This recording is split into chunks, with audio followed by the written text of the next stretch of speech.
beyond fortune. What a true monk really offers. What happens when someone wearing the robe of renunciation begins to sell certainty, fear, and hope like a worldly trade. In a world where many still turn to monks for predictions, blessings, lucky dates, and protection from misfortune, the question can feel uncomfortable, even painful, because people do not come empty-hearted. They come carrying grief, anxiety, love for their families, worry for their children, fear of illness, fear of failure, fear of unseen danger. And when they kneel before a monk, they often believe they are kneeling before a doorway to peace. It is a familiar scene in many places. A worried mother asks which day is best for her son's wedding. A businessman wants to know whether the coming month will bring profit or loss. A young woman studies her face in silence and wonders if the lines of her features reveal the shape of her fate. A family preparing to build a house asks which direction will bring harmony, which arrangement will invite blessing, which hidden influence must be corrected before trouble arrives. Another person, burdened by setbacks, asks whether bad luck is following them, whether a ritual can remove it, whether a sacred chant can protect them from what they cannot see. These scenes are so common that many no longer stop to ask whether they belong to the Buddha's path at all. Consider also the student who kneels before a monk the night before an important exam, not to ask how to study with a clear and steady mind, but to ask for a charm that will make the answers come easily. Or the traveler standing at the temple gate before a long journey abroad, asking not how to prepare wisely, but which hour of the morning will keep the airplane safe. These scenes, too, are woven into the fabric of ordinary religious life, and they reveal the same longing beneath different clothing. The wish that someone else, through hidden knowledge, could carry the weight of an uncertain future, so the heart does not have to. And yet that is exactly the question before us.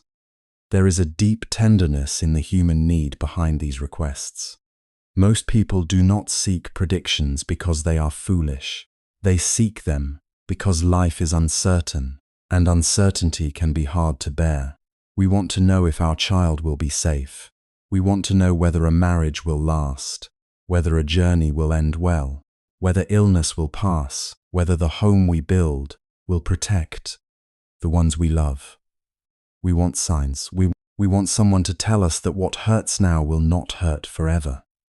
So when a monk appears calm, disciplined, and spiritually serious, many people naturally assume that he must also possess special access to hidden knowledge. They trust the robe, they trust the image, they trust the silence around him, and sometimes, without even noticing it, they begin to trust prediction more than practice, ritual more than wisdom, and external signs more than the condition of their own mind. This is where the confusion begins. For many, the monk becomes not simply a teacher of the Dharma, but a solver of worldly uncertainty. He is asked to identify lucky numbers, to choose auspicious dates, to interpret dreams, to examine facial features, to judge whether a place holds harmful energy, to warn of invisible dangers, to prescribe ceremonies for removing misfortune, to foretell success or failure, gain or loss, blessing or disaster. In such moments, the relationship between spiritual guide and seeker quietly changes. The monk is no longer approached mainly as one who points beyond greed, hatred, and delusion. He is approached as one who can manage fate. And the person who comes to him is no longer being invited first to understand karma, intention, conduct, and the training of the heart. Instead, that person may be led to depend on secret knowledge, special timing, symbolic arrangements, or unseen forces outside themselves. At first, this may not seem like a serious problem. Some may even say it brings comfort. After all, if someone is afraid, what harm is there in giving reassurance? If a ritual calms a troubled mind, what is wrong with that? If choosing a fortunate day gives confidence, if moving a bed or adjusting a doorway gives hope, if a blessing spoken over water or thread makes someone feel protected, why question it? Why disturb what appears to help? But there is a difference between comfort that awakens wisdom and comfort that deepens dependence. That difference matters more than many realize, because the issue here is not merely about custom or heritage or what a community has long been used to seeing. It is not simply a debate about old traditions versus strict interpretations. It reaches into something much deeper. It asks whether people are being guided toward freedom or gently bound more tightly to fear. It asks whether the robe is being used to turn the heart toward truth or to make worldly uncertainty more marketable. It asks whether what is offered in the name of religion actually loosens attachment and delusion, or merely gives them a sacred appearance. A true monk, in the Buddha's teaching, does not leave home for a small reason. He does not shave his head, put on the robe, and step away from family life merely to exchange one profession for another. He does not renounce possessions in order to build a new livelihood from people's hopes and anxieties. He leaves behind the household life because he is called towards something radical and pure, the holy life, the training that aims at the ending of greed, the ending of hatred, the ending of delusion. He enters a path of discipline, restraint, mindfulness, understanding, and liberation. The robe is not a costume of mystery. It is a sign of renunciation. It declares, without words, that the person wearing it has stepped away from worldly trades and worldly ambitions in order to pursue awakening and to help others see the path toward it. So we must ask, honestly and without hostility, can fortune-telling, divination, face reading, choosing auspicious dates, predicting good or bad outcomes, diagnosing unseen threats, prescribing ritual solutions, or offering feng shui advice as spiritual service truly fit that calling? Can a life devoted to release from craving be sustained by practices that often feed craving? Can a life dedicated to uprooting delusion be mixed comfortably with methods that encourage people to seek certainty in signs, omens, and external arrangements? Can one who has renounced worldly professions rightly depend on the fears and hopes of others as a means of support? Even before we look closely at the Buddha's words, these questions already press against the conscience. Because something subtle but dangerous happens when spiritual authority becomes entangled with prediction. Fear gains a new language, hope gains a price, uncertainty becomes a market, and the person seeking guidance may slowly lose confidence in the most essential truth the Buddha taught, that the shaping force of life is not hidden in a birth date, not locked in the angle of a roof, not written permanently in the lines of the face, not waiting in a favorable hour, but deeply connected to intention, action, speech, and the cultivation of the mind. When that understanding fades, the heart becomes vulnerable. Instead of asking, how people begin asking, what sign controls my future? Instead of wondering, what habits of greed, anger, and confusion must abandon, they ask, what ritual will remove my bad luck? Instead of training in generosity, ethics, mindfulness, and wisdom, they may seek rescue through formulas, objects, timings, and hidden influences. And once that pattern takes hold, religion no longer serves as a lamp, it becomes a dependency. This is why the issue is emotionally charged. For many, these practices are wrapped in memory, family loyalty, and reverence. A grandmother may have always consulted monks for auspicious dates. A father may have built his home only after receiving advice about direction and spiritual safety. A grieving person may remember the comfort of ceremonies performed during a dark time. To question these things can feel like questioning love itself, or questioning the sincerity of those who came before us. But sincerity by itself does not determine whether a practice leads to liberation. Good intentions can still preserve confusion. Familiarity can make something feel holy, even when it quietly pulls the mind away from the heart of the Buddha's path. And perhaps that is the saddest part of all. Many who seek these services are not looking for deception. They are looking for relief. They want someone to steady them when life feels fragile.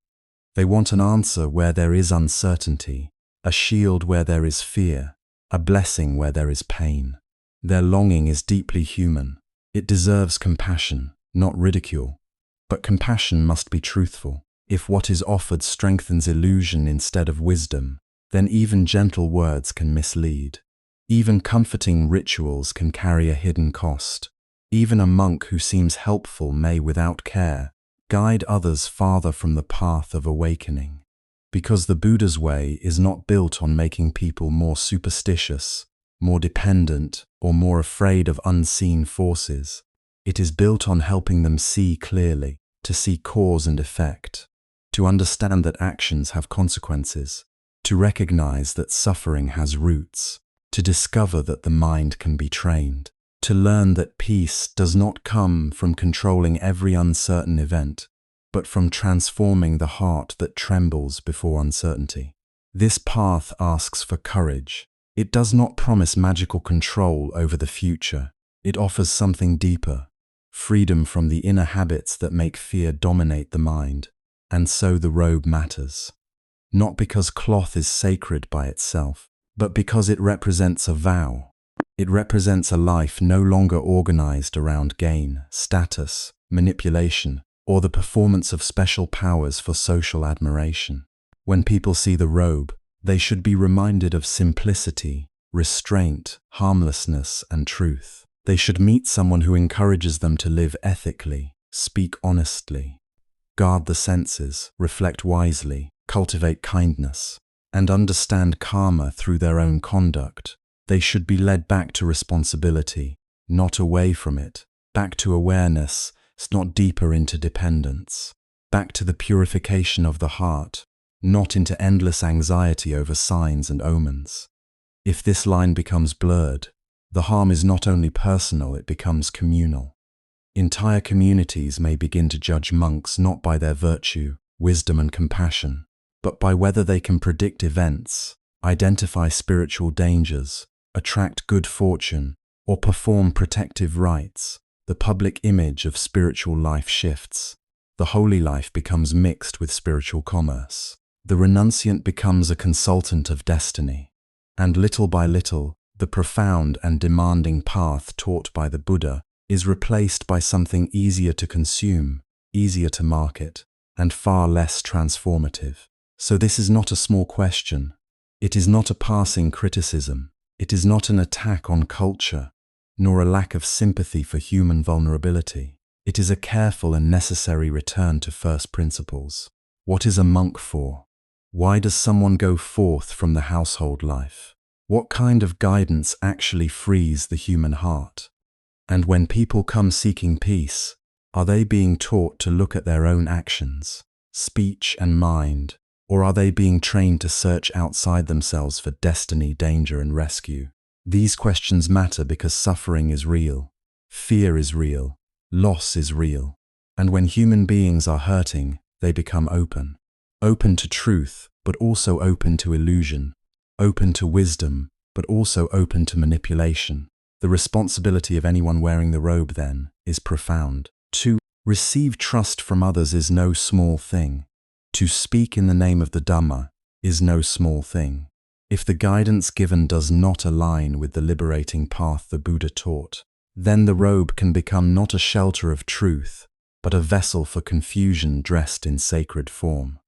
That is why we must look carefully, and with a sincere heart, at this tension between renunciation and divination, between holy life and spiritual trade, between the Buddha's path and the many practices people have come to associate with religion, not to condemn people, but to clarify the path, not to shame faith, but to purify it, not to harden the heart, but to protect it from false refuge.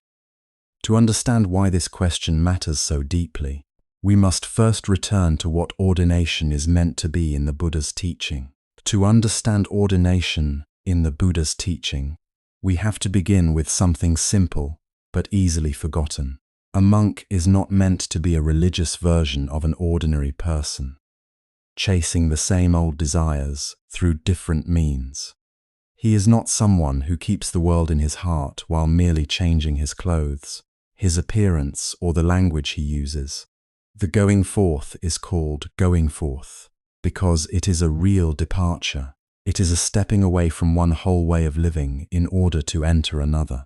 A person leaves the household life not because home, family, work, or society are evil, but because he has seen something deeply unsettling about the human condition. He has seen how restless desire keeps burning. He has seen how anger wounds the mind. He has seen how confusion clouds judgment and leads beings into suffering again and again. He has looked honestly at pleasure, success, reputation, possessions, and all the ordinary goals that most people spend their lives pursuing, and he has understood that none of them can provide lasting safety. They rise, they change, they fade. Even the sweetest experiences cannot be held. Even the proudest achievements end in loss. Even love, as beautiful as it is touched by separation, vulnerability, and death. So the renunciant's life begins with a profound recognition. It begins when someone realizes that if suffering is rooted in greed, hatred, and delusion, then the deepest work of life cannot merely be arranging circumstances on the outside. It must be the purification of the heart.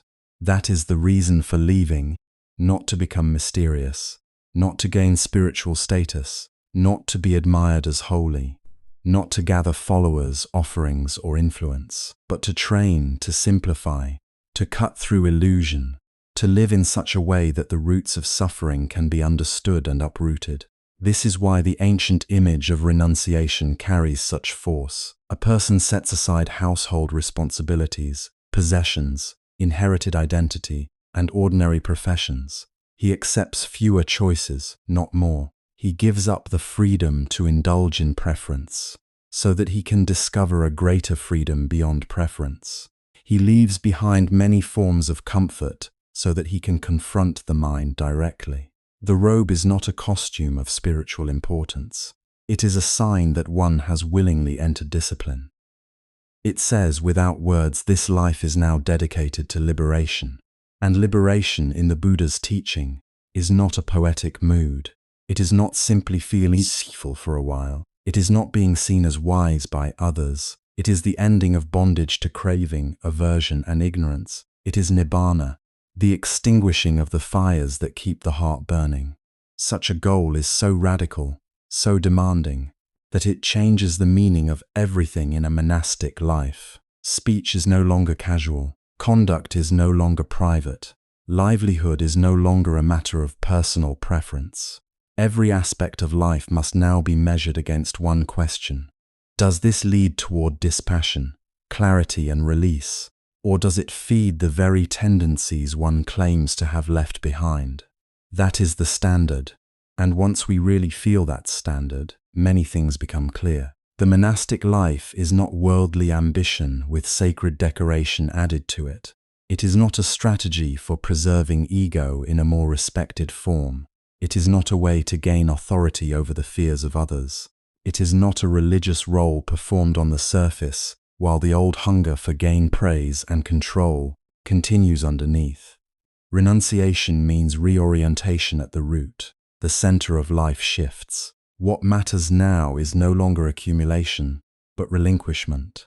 No longer self-display, but restraint. No longer being needed because one can provide magical certainty, but serving because one can point to the path of awakening. This is why a true monk does not stand before the world as a dealer in hidden powers. He stands before the world, if he stands rightly, as a practitioner of the path. His authority does not come from mystery. It comes from training. It comes from sila, from moral discipline that protects the heart from corruption. It comes from sense restraint, from learning not to run after every impulse. It comes from mindfulness, from seeing clearly what is happening in body and mind.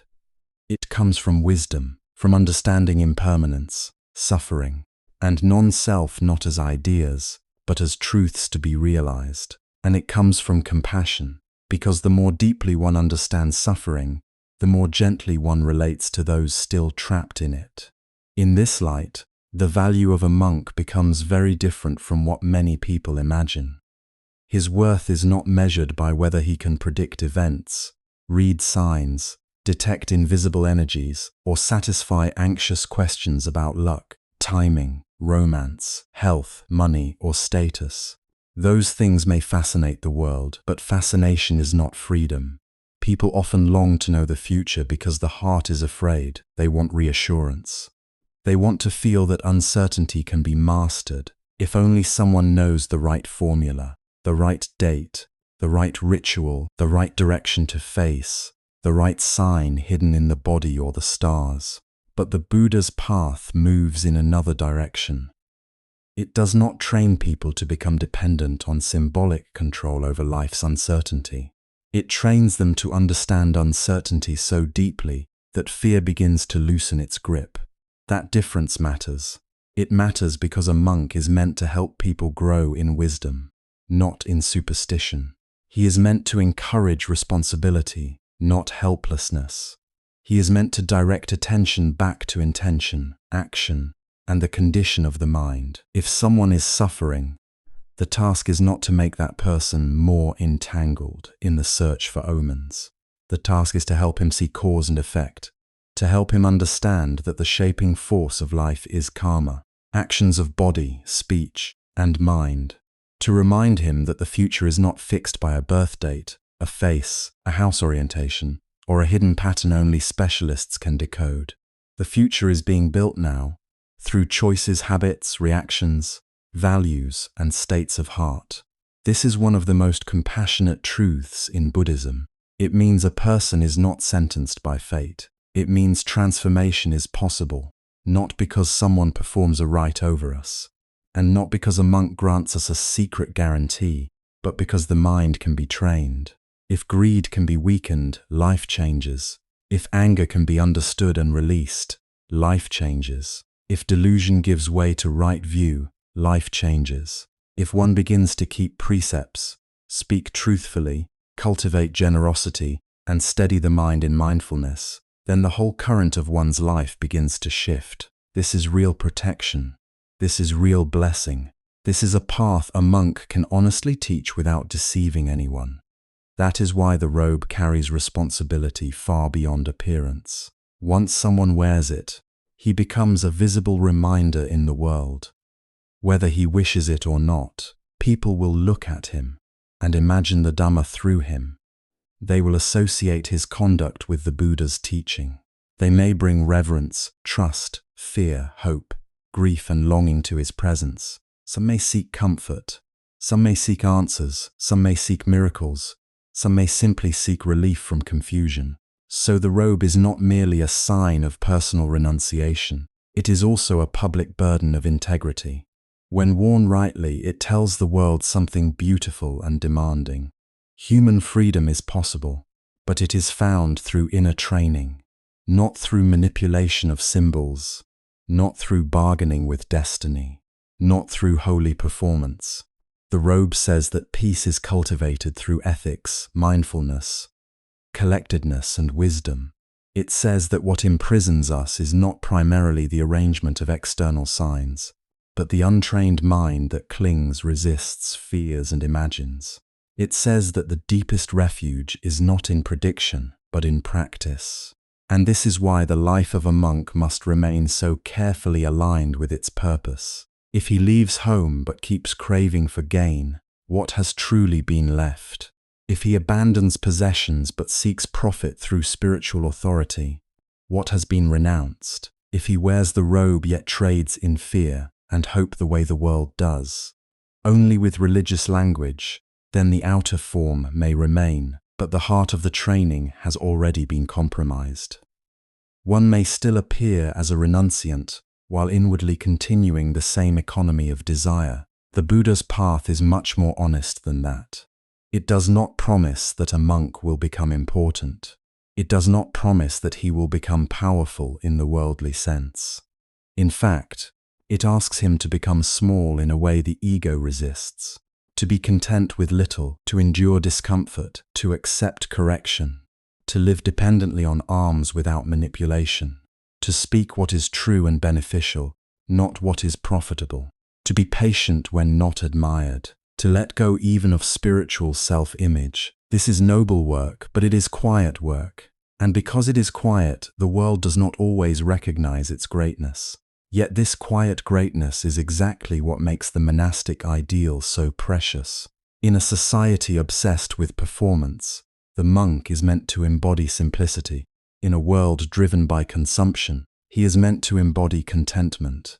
In a culture seduced by appearances, he is meant to embody depth. In a climate of anxiety, he is meant to embody steadiness. He does not need to impress people with extraordinary claims. His life itself, if lived well, becomes a teaching. The way he walks, receives food, speaks, listens, restrains himself, responds to praise, responds to blame, and meets uncertainty with composure. These become a living sermon more convincing than grand displays. And for lay people, this example is a gift of enormous importance.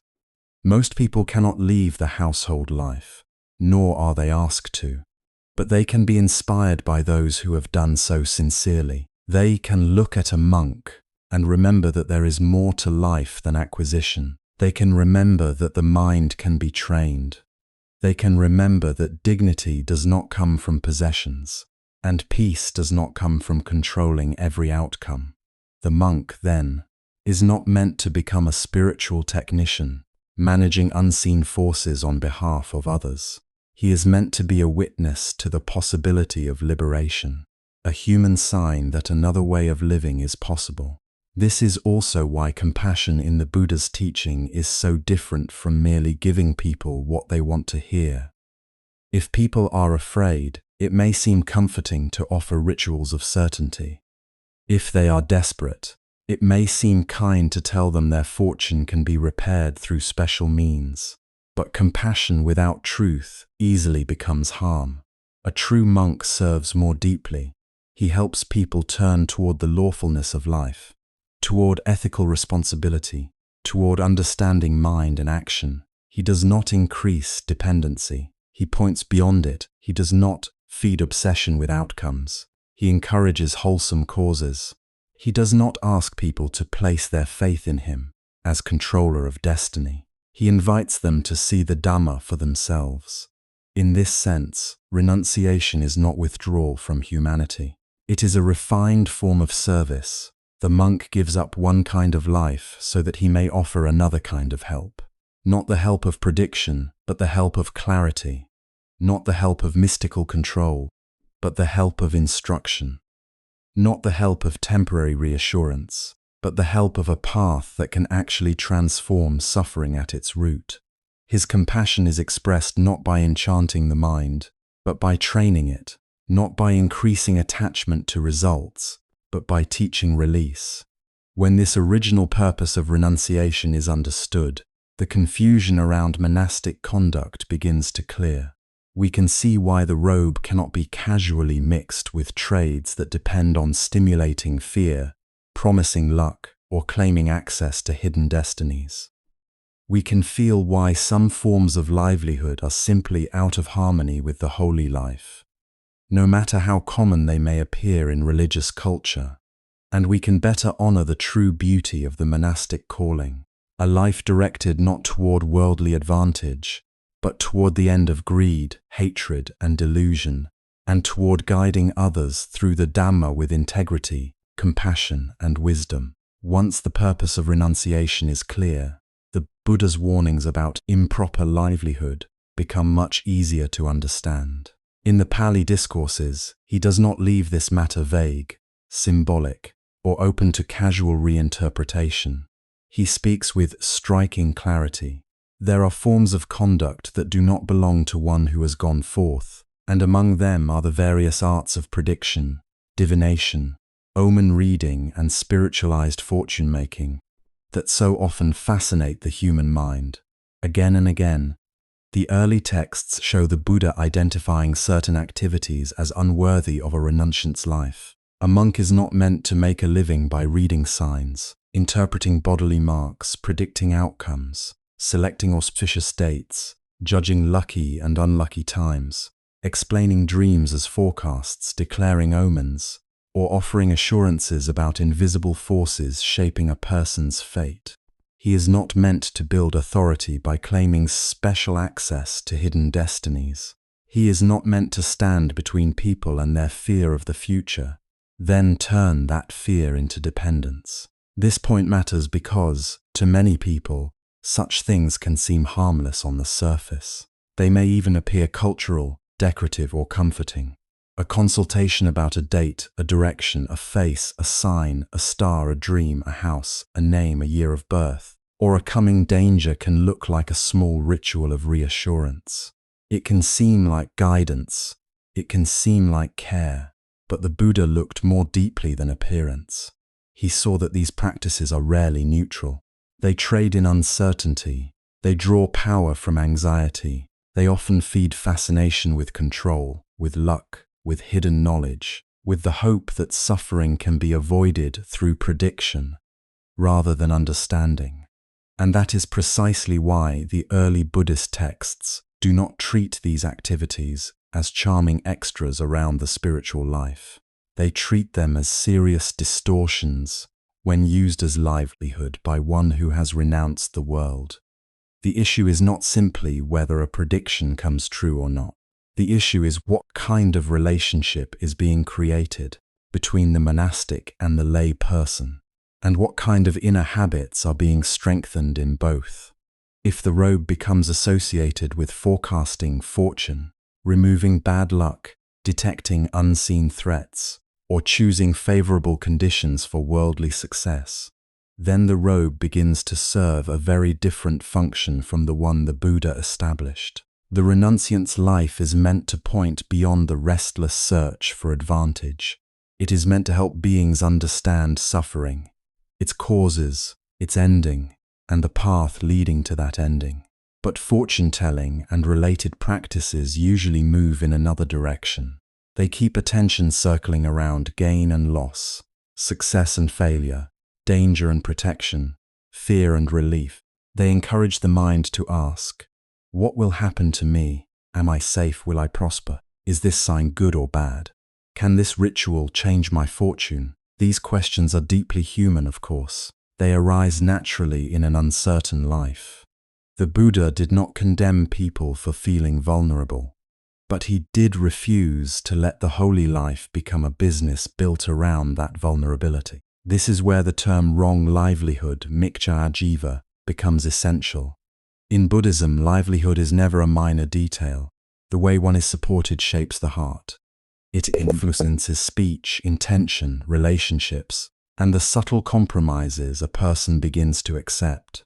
For a monastic, this becomes even more critical, because the entire life is founded on restraint, honesty, simplicity, and the abandoning of self-serving pursuits. If food, shelter, robes, and medicine are obtained through methods that stimulate craving, fear, dependency, or superstition, then the support of the body is already entangled with the corruption of the path. Wrong livelihood does not only mean an occupation that is obviously violent or immoral. It can also mean sustaining oneself through means that are inwardly crooked, spiritually manipulative, or inconsistent with liberation. A practice may look religious and still be wrong. It may appear solemn, mystical, even sacred, and still lead away from truth. That is what makes this teaching so important. The Buddha is not asking us to judge merely by appearance. He is asking us to examine what a livelihood actually does to the mind, what it rewards, what it encourages, and what it quietly replaces. When a monastic earns trust by speaking the Dharma, encouraging virtue, teaching mindfulness, and guiding people toward wisdom, the relationship is rooted in clarity. The listener is invited to look directly at cause and effect, to understand actions and consequences, to train the mind, to let go of greed, hatred, and delusion.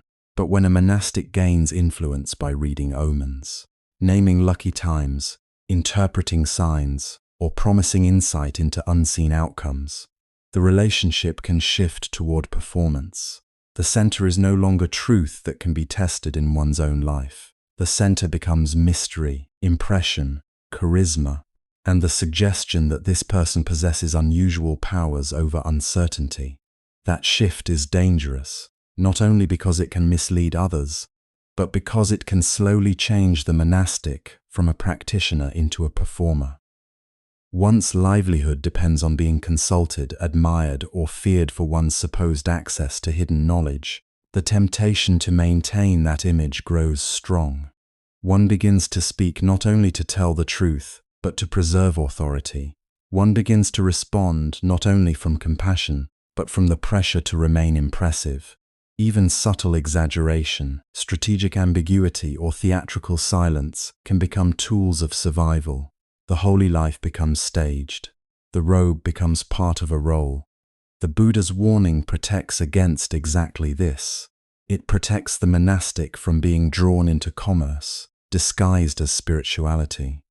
It protects the lay community from confusing emotional dependence with faith.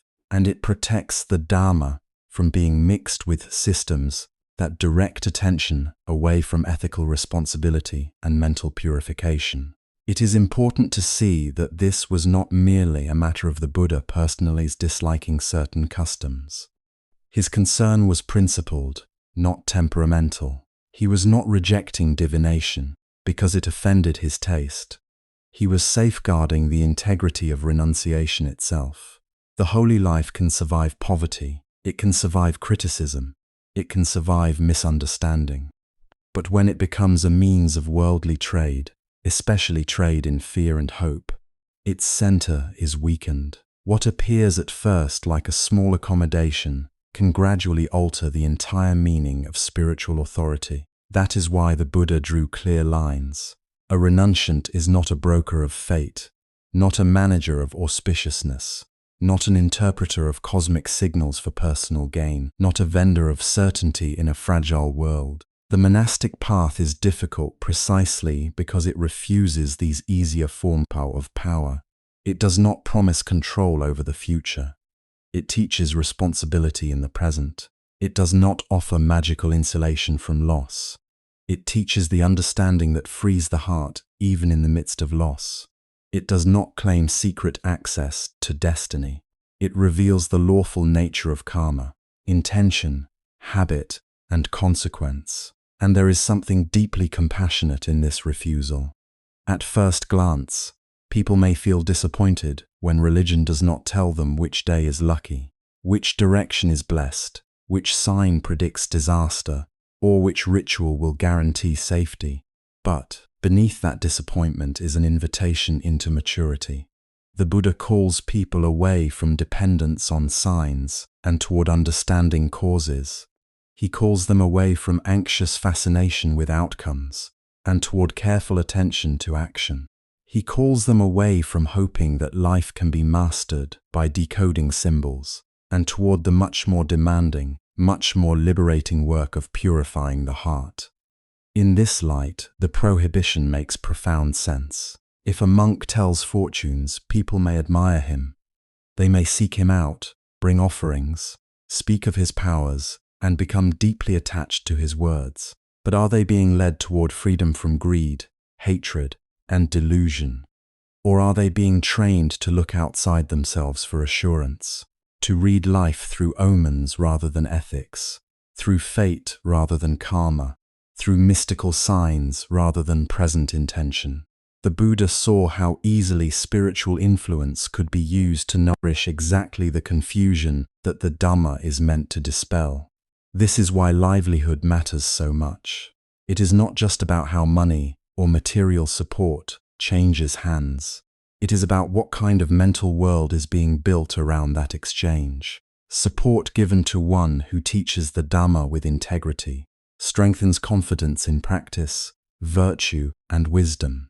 Support given to one who feeds fascination with prediction strengthens something else entirely. It can turn religion into a marketplace of reassurance, where suffering is not understood but managed emotionally, where fear is not uprooted but periodically soothed, where people keep returning not for truth, but for temporary comfort. And temporary comfort is not the same as liberation. A prediction may calm the mind for a moment. A chosen date may create a feeling of safety. An interpreted omen may make uncertainty feel more bearable. But none of these touch the root problem. They do not end craving. They do not end aversion. They do not uproot delusion. They do not reveal the Four Noble Truths. They do not establish right view. They do not train the mind to meet impermanence with wisdom. At best, they decorate insecurity. At worst, they deepen it by teaching the person that peace depends on external signs being favorable. The Buddha would not allow the monastic life to become an instrument of that kind of dependence. The robe is meant to represent relinquishment, not simplicity, not performance, truthfulness, not mystique. A monk may offer counsel, compassion, moral guidance, and teachings that illuminate cause and effect. But he is not meant to hold people captive through uncertainty. He is not meant to create an aura in which others feel they must return again and again for privileged insight into what cannot yet be known. When we hear the Buddha's warnings in this fuller way, they begin to sound less restrictive and more protective. They protect the monastic from losing the path through subtle corruption. They protect lay people from placing faith in what cannot free them. And they protect the sacred bond between renunciant and community, so that it remains rooted in Dhamma rather than fascination. What is being defended here is not merely a rule. It is the honesty of the spiritual life. So when the Pali Canon rejects sign reading, fortune-telling, auspicious timing omen interpretation, and related predictive arts as livelihood for renunciants, it is making a profound statement about what a true monk is for. He is not there to manage destiny. He is there to teach the end of suffering. He is not there to monetize mystery. He is there to illuminate reality. He is not there to become necessary to people's fear. He is there to help free them from it. But to see the full force of this teaching, we need to look more closely at why these practices are considered wrong livelihood at all. To understand why these practices are called wrong livelihood, we have to look beneath the surface. The issue is not only that fortune-telling, geomancy, omen reading, or choosing auspicious dates are inaccurate or unworthy or intellectually weak. The deeper issue is that they feed the very states of mind the Buddha taught us to recognize, understand, and finally abandon. They do not calm greed. They often stimulate it. They do not dissolve fear. They often organize a person's life around it. They do not weaken delusion. They give it ritual form, symbolic language, and an air of sacred authority. Think about the emotional world in which these practices usually operate. A person comes not because the mind is peaceful and clear, but because something inside feels uncertain. There is fear of losing health, losing money, losing a relationship, losing control, or there is longing for gain, success, protection, promotion, marriage, children, luck, recognition, security. And when the future feels hidden, the heart becomes vulnerable. It wants relief. It wants an answer. It wants some sign that things will be okay, or some method to prevent what is feared. In that moment, the person is not being invited to understand craving. Craving is being given a service. This is why the problem is so subtle. On the outside, it may appear compassionate. Someone is worried, and another person offers guidance. Someone is anxious, and another person offers a ritual, a prediction, or a correction. But if the guidance works by strengthening dependence on fear and hope, then something harmful is taking place beneath the comforting surface. The mind does not become freer. It becomes more entangled in conditions. It learns little by little that peace must come from outside, from the right date, the right direction, the right sign, the right chant performed for the right unseen danger. The Buddha's path moves in the opposite direction. It asks us to turn toward anxiety with wisdom, not magical control. It asks us to examine our intentions, our actions, and the habits of mind that create suffering. It teaches that while we cannot command the world to obey our preferences, We can transform the heart that clings, fears, reacts, and imagines permanence. Where there is none, that transformation is demanding. It requires virtue, mindfulness, patience, honesty, and insight. Divination-based livelihood offers something easier, faster, and more emotionally seductive. The feeling that uncertainty can be managed without uprooting the causes of suffering. And that is why it conflicts so deeply with monastic life. A monk does not leave the household life in order to become a specialist in managing people's insecurity. He leaves in order to understand insecurity at its root. He does not renounce possessions, family identity, and worldly ambition, so that others may come to him asking whether this month is favorable, whether this house faces danger, whether a certain face reveals fortune, whether a ceremony can reverse misfortune. His life is meant to point beyond that entire framework. His bowl, his robe, his discipline, and his training all declare something powerful. Liberation does not come from manipulating signs. It comes from purifying the mind. When a monk begins to depend on fortune-telling or similar practices for support, the corruption is not always dramatic. It can be quiet. It can begin with a few suggestions here and there, a reputation for knowing, an ability to read people, a growing circle of lay followers who come seeking special answers. Over time, material support may start to flow, not because of his restraint, wisdom, and compassion, but because people believe he can protect them from uncertainty. At that point, the relationship has shifted. He is no longer simply receiving alms as a renunciant who lives modestly and teaches Dharma. He is offering a service that feeds expectation, and support comes in return. This is what makes it wrong livelihood in a moral sense. Livelihood is not judged only by whether money changes hands directly, or whether a fixed fee is charged. It is also judged by what one comes to rely on, what one encourages in others, and what one silently becomes willing to cultivate in order to continue being supported. If a monk learns that people give more when they are impressed, frightened, or made to feel that he has unusual access to hidden forces, then a dangerous incentive appears. He may begin even unconsciously to preserve that image. Sacred appearance becomes a kind of capital, silence becomes mystique, ritual gestures become signals of power. The robe, which should symbolize renunciation, can then be used as a cloak for authority of another kind. And people are deeply susceptible to this, especially when they are suffering. A grieving parent, a worried business owner, a couple in conflict, someone facing illness, someone afraid for their child's future. These are not merely consumers making calm choices. They are vulnerable human beings. Their judgment is softened by pain, by desperation, by longing for certainty.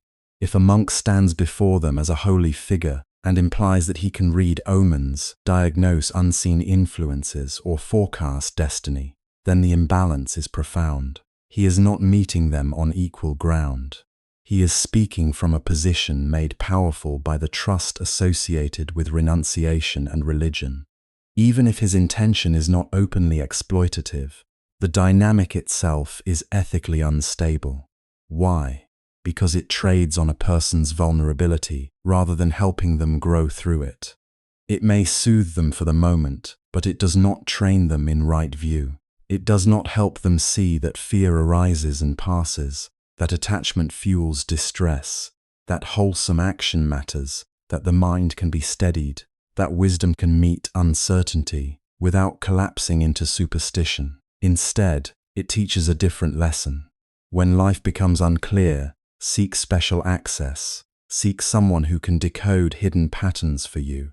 Seek ritual control over what cannot be controlled. This creates dependence almost naturally. The layperson returns again and again, not to deepen sila, not to cultivate meditation, not to understand karma, not to learn how anger, craving, and delusion operate in the heart. They return for reassurance. They return for another reading, another interpretation, another blessing tied to a fear, another prediction to calm tomorrow's anxiety. And because life never stops changing, the need never ends. New worries arise, new omens appear, new decisions require consultation. The relationship becomes cyclical, and beneath it is a painful illusion that security can finally be arranged if one just receives the right spiritual advice about external conditions. But true Dhamma guidance does not make a person smaller and more dependent. It makes them more honest, more grounded, more capable of meeting life directly. A genuine teacher does not invite endless emotional return built on uncertainty. He points the listener back to responsibility, to ethical conduct, to careful attention, to the lawfulness of causes and conditions. He reminds them that suffering is not solved by decoding fate, but by understanding how the mind grasps at what is unstable and calls it mine. In that sense, the true monk gives something much harder to market, but infinitely more valuable. Not control, but clarity. This is also why right livelihood in the monastic sense is so beautiful in its simplicity. A monk receives support not by creating demand, not by presenting himself as spiritually useful to worldly ambition, and not by turning religious symbolism into a mechanism of exchange. He receives support because his life itself is a teaching. His restraint inspires confidence. His speech is honest and gentle. His conduct is clean. His needs are few. His teachings point toward dispassion, not acquisition, toward responsibility, not superstition, toward liberation, not fascination. People support such a person not because he promises outcomes, but because his way of being reveals another possibility for human life. There is dignity in that kind of dependence on the generosity of others, because it is transparent and morally coherent. The lay community gives food, shelter, robes, and medicine to someone who has sincerely given up ordinary forms of earning and possession. In return, the monk offers the Dhamma, not as a product but as a gift. He offers counsel grounded in truth, not in hidden powers. He teaches people to observe the precepts, to guard the mind, to speak truthfully, to act kindly, to reflect wisely, to meditate, to understand suffering and its end. This exchange strengthens both sides. The monk is kept humble by simplicity. The layperson is ennobled by generosity and guided toward practice. By contrast, when support comes through divination or ritualized prediction, both sides are subtly deformed. The monk is tempted to maintain charisma rather than integrity. The layperson is tempted to seek advantage rather than understanding. One becomes a manager of anxieties. The other becomes a client of sacred reassurance. The relationship may still wear religious clothing, but its center of gravity has moved. It is no longer the path of relinquishment. It is a spiritualized economy of fear and hope. And fear and hope, when unexamined, are powerful. Fear says, something bad may happen to me unless I act now. Something wonderful may happen if I secure the right conditions. Both can keep the mind endlessly leaning into the future. Both can make the present feel like a waiting room for destiny. And both can prevent a person from asking the more transforming questions. What am I doing with my mind right now? What intentions am I cultivating? Am I speaking truthfully? Am I harming others? Am I feeding resentment? Am I living in a way that creates suffering for myself and those around me? These are the questions the Dhamma insists upon, because these are the places where karma is being made. So the wrongness here is not merely ritual impurity or violation of a technical rule. It is a betrayal of purpose. The monastic path exists to uproot greed, hatred, and delusion, but fortune-telling and related livelihoods often survive by keeping greed interested, fear activated, and delusion unchallenged. They may decorate these states with religious language, but they do not free the heart from them. And if a monk lives by such means, he risks shaping his entire role around the maintenance of the very fires he vowed to extinguish. That is why the Buddha's warning remains so urgent. A robe should never become a tool for amplifying confusion. A monastery should never become a place where insecurity is monetized through sacred symbols. A monk should never teach people, directly or indirectly, that their deepest safety lies in predictions, omens, lucky timings, or invisible adjustments to fortune. His task is more radical and more compassionate. Than that, he is there to show that the mind can be trained, that conduct matters, that intentions matter, that freedom is possible, that no one is saved by arranging appearances while leaving craving untouched. And once we see this clearly, another question arises. The deeper danger, however, is not only what such practices do to the monk, but what they teach the listener about life itself. When this kind of guidance enters people's lives, the damage does not always appear dramatic at first. It often arrives gently, wrapped in the language of concern, protection, and hope. A person comes with fear about marriage, work, illness, or a child's future. Instead of being encouraged to look at actions, habits, intentions, and the state of the mind, he is taught to look outward. He is told to study the date of birth, the lines on the face, the direction of the door, the timing of a journey, the hidden influence of unseen energies, the warning in a dream, the danger in a certain year, the promise in a certain ritual. And little by little, a view of life begins to form. That view is subtle but powerful. It suggests that the real causes behind happiness and suffering are not primarily ethical, not primarily intentional, not primarily rooted in greed, hatred, delusion, generosity, restraint, truthfulness, patience, or wisdom. Instead, life begins to look like a coded system of external signs that must be interpreted correctly and managed carefully. The center of gravity shifts. Responsibility moves away from the heart and settles onto symbols, arrangements, predictions, and remedies. This is where the distortion becomes serious. Because once someone starts believing that the main forces shaping life are birth dates, facial features, house directions, lucky times, unlucky numbers, or invisible cosmic patterns, confidence in karma begins to weaken. Not always openly, not always in words, but inwardly something changes. The person may still speak about merit, about wholesome deeds, about moral conduct, yet beneath that language, another belief quietly takes root. That what really decides things is somewhere outside the field of intention. And when that belief grows, the dignity of human effort begins to fade. If my future is hidden in the hour I was born, then my choices feel smaller. If my suffering is caused mainly by an unlucky alignment, then moral reflection feels less urgent. If success depends on auspicious timing more than honesty, discipline, and right effort, then the training of character loses its central place. If danger comes from the shape of a building more than from the greed, anger, and delusion within the mind, then attention turns away from the true battlefield. The Buddha taught something far more demanding, but also far more liberating. He pointed human beings back to action, back to intention, back to the living reality that what we think, say, and do matters deeply. Karma is not a sentence imposed by a mysterious force. It is the moral texture of intentional life. It is the truth that actions carry consequences, that habits shape character, that repeated choices carve pathways in the mind, and that these pathways influence how suffering continues or ends.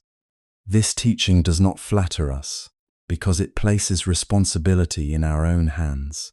But precisely for that reason, it offers real freedom. When that freedom is replaced by superstition, a person may stop asking the most important questions. Am I speaking truthfully? Am I acting with kindness? Am I feeding resentment? Am I living honestly? Am I training the mind, or simply reacting to fear?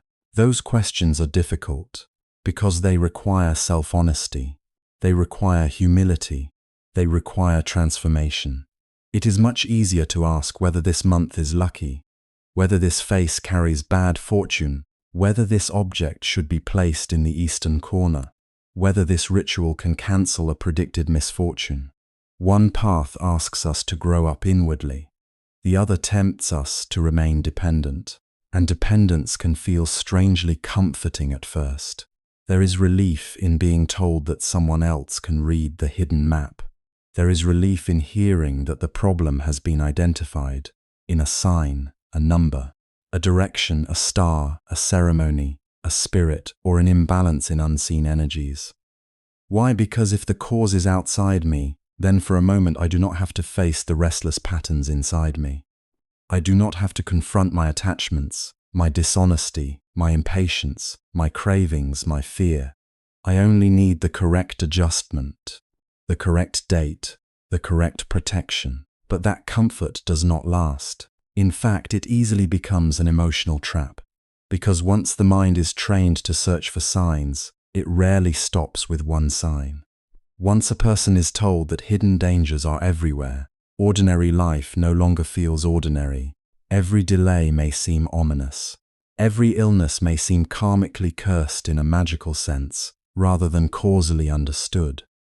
Every financial loss may invite suspicion about invisible interference. Every family problem may trigger the fear that some ritual was missed, some protection has faded, some bad year has begun, some directional fault has been overlooked. The mind becomes vigilant in the wrong way. This is not mindfulness, it is anxiety wearing spiritual clothing. True mindfulness steadies the heart. It teaches us to observe experience clearly, to know feeling as feeling, thought as thought, fear as fear, without immediately becoming enslaved by it. But obsession with omens and remedies does the opposite. It turns attention outward in a fragmented and restless way. The person does not become more present. He becomes more suspicious. He does not become more peaceful. He becomes more dependent on interpretation. He does not become more courageous. He becomes more afraid of making the wrong move at the wrong time under the wrong sign. And fear, once sanctified, becomes very hard to uproot. This is one of the sad consequences when religious authority supports such habits. People may come sincerely seeking peace, moral clarity, and strength. They may be carrying grief, uncertainty, or pain. But instead of learning how to endure difficulty with wisdom, they learn how to manage dread through repeated external assurances. They learn to seek one prediction after another, one blessing after another, one correction after another. The heart is not trained to stand upright. It is trained to lean. A person who truly understands karma may still experience sorrow, loss, illness, and uncertainty. Buddhism never promises a life free from change, but such a person begins to understand where effort is meaningful. He knows that while he cannot control every condition, he can shape the way he meets conditions. He can refrain from harmful speech. He can cultivate generosity. He can guard the senses. He can practice patience. He can purify intention. He can strengthen mindfulness. He can investigate the causes of suffering in the present moment. This is not weakness before fate. This is the awakening of inner agency. By contrast, magical thinking weakens that agency. It whispers, sometimes softly and sometimes loudly, that the decisive key lies elsewhere, not in the discipline of conduct, not in the training of the mind, not in seeing clearly how craving and aversion operate, but in decoding hidden influences, in escaping predicted danger, in finding a stronger charm, a better ritual, a safer configuration, a more favorable sign. And because life will always contain uncertainty, this search has no natural end. That is why these practices cannot offer stable peace. Even when they seem to work for a while, the relief they provide is conditional and fragile. The house was adjusted, but now a new year begins. The ritual was performed, but now a child is sick. A date was chosen carefully, but now the business struggles. A warning was avoided, but now another warning appears. The problem with external guarantees is that they must constantly be renewed. They do not uproot fear, they reorganize it. They do not end craving for control. They feed it with religious language and symbolic action. So the cycle continues. Another consultation, another calculation, another protective object, another ceremony, Another interpretation of another troubling sign. What seemed like guidance gradually becomes bondage. The person may believe he is becoming safer, but inwardly he is becoming less free. His peace depends on conditions multiplying around him. And because no arrangement of external conditions can permanently secure a world of impermanence, insecurity returns again and again. This is why the Buddha did not direct people toward superstition, but toward understanding. Not toward hidden powers, but toward clear seeing. Not toward dependency, but toward maturity of mind. He knew that suffering cannot be ended by negotiating with fear on its own terms. If fear is met only with rituals of reassurance, it survives beneath the surface. It may even grow stronger, because it learns that every uneasy feeling must be answered by some external intervention. But when fear is understood, observed, and penetrated with wisdom, something entirely different becomes possible. Then the heart discovers a peace that does not depend on favorable omens. This is also why right view matters so deeply. Right view is not a dry doctrine. It is the foundation of how we live, choose, endure, and hope. If I believe my future is mainly decided by external patterns, then my life becomes a project of management and avoidance. But if I understand that intention matters, that ethical conduct matters, that mental cultivation matters, then my life becomes a path of practice. One worldview breeds helplessness decorated with sacred language. The other calls forth responsibility infused with compassion and wisdom.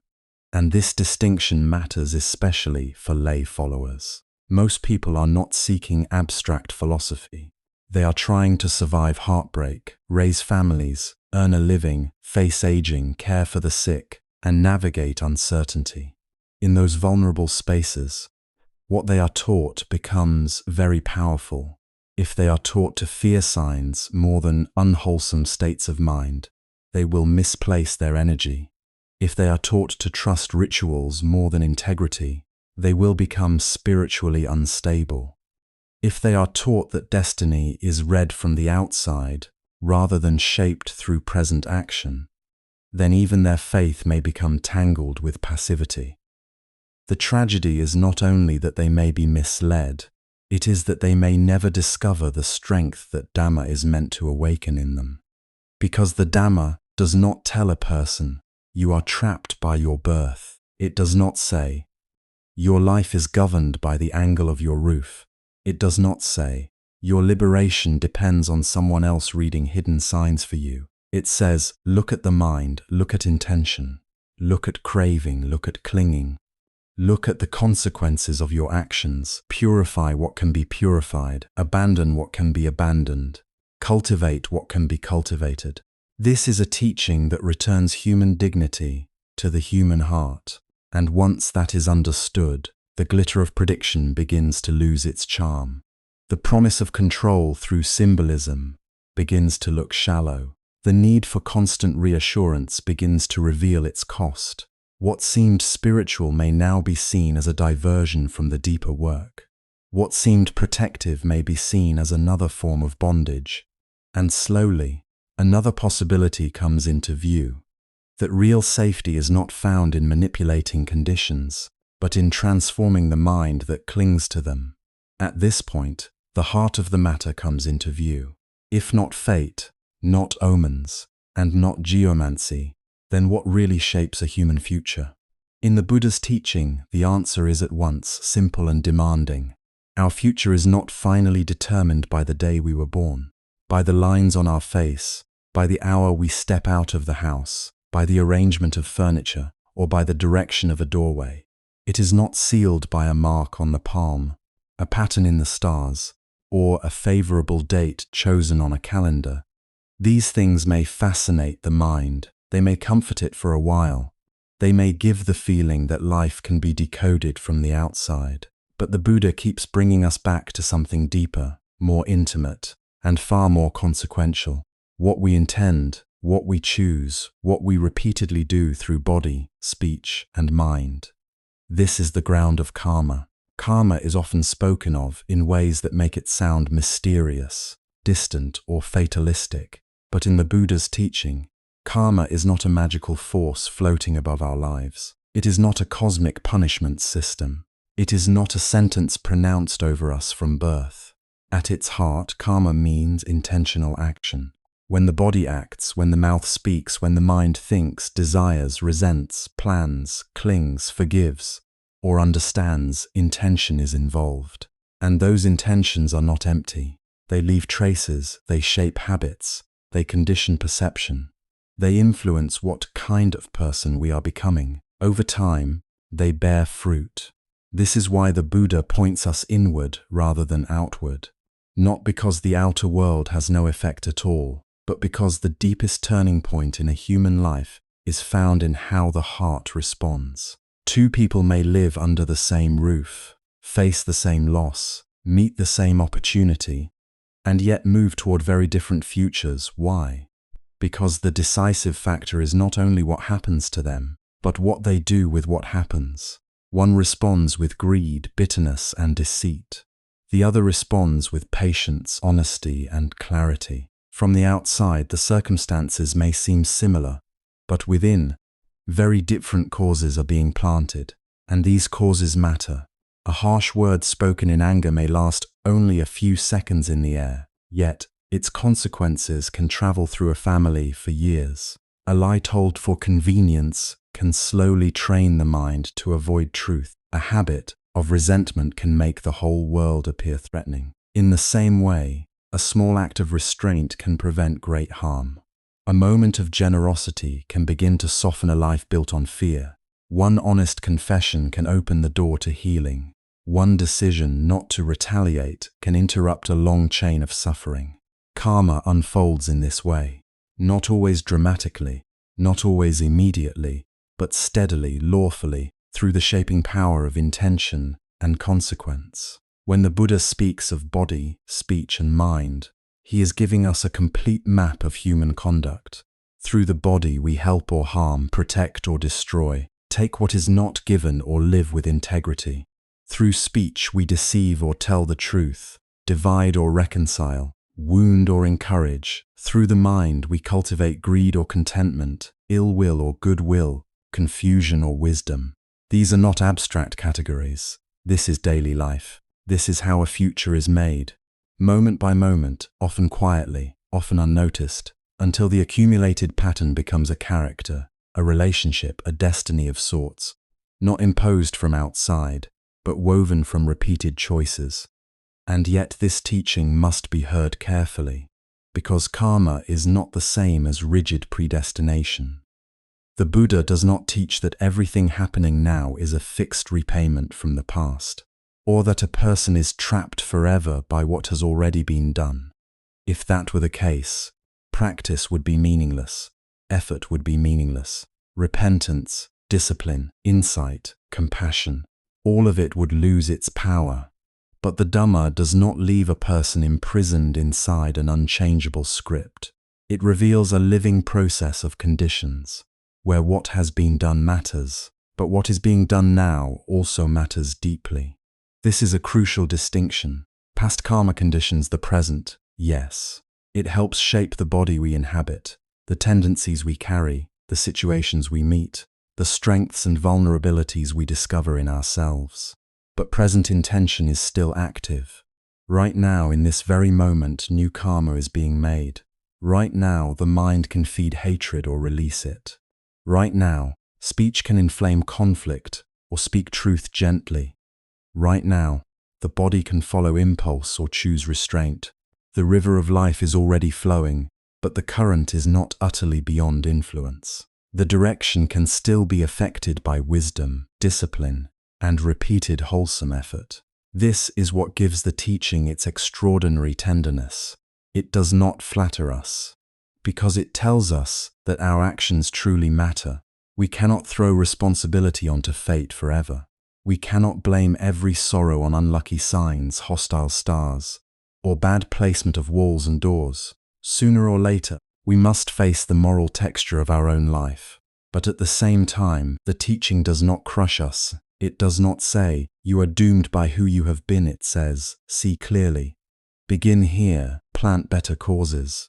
That is a message of dignity. Think of how many people live in quiet fear because they have been taught to read themselves as doomed. They hear that their face carries a bad sign, that their birth year is unfavorable, that their home invites misfortune, that a certain period is cursed, that a certain direction weakens their luck. Little by little, a shadow enters the heart, confidence fades. Responsibility is replaced by anxiety. Instead of asking, "How should I live? How should I speak? What kind of mind am I cultivating?" the person begins asking, "What invisible pattern has already decided my outcome?" And when that happens, something precious is lost. Human strength is surrendered to symbolism. The Buddha's teaching restores that strength. It tells the frightened heart, do not kneel before appearances. Do not imagine that your life is sealed by marks and omens. Do not hand over your freedom to systems that keep you guessing, fearing, and depending. Look carefully at your conduct. Look at the habits of your mind. Look at what you are feeding each day. This is where suffering grows, and this is where suffering can begin to end. There is great compassion in this, because it means that even in difficulty, one is not abandoned. A person may have made painful mistakes. They may carry deep habits of anger, dishonesty, selfishness, or confusion. They may be living through conditions they did not choose and cannot quickly escape. Still, the Dharma says there is room to begin.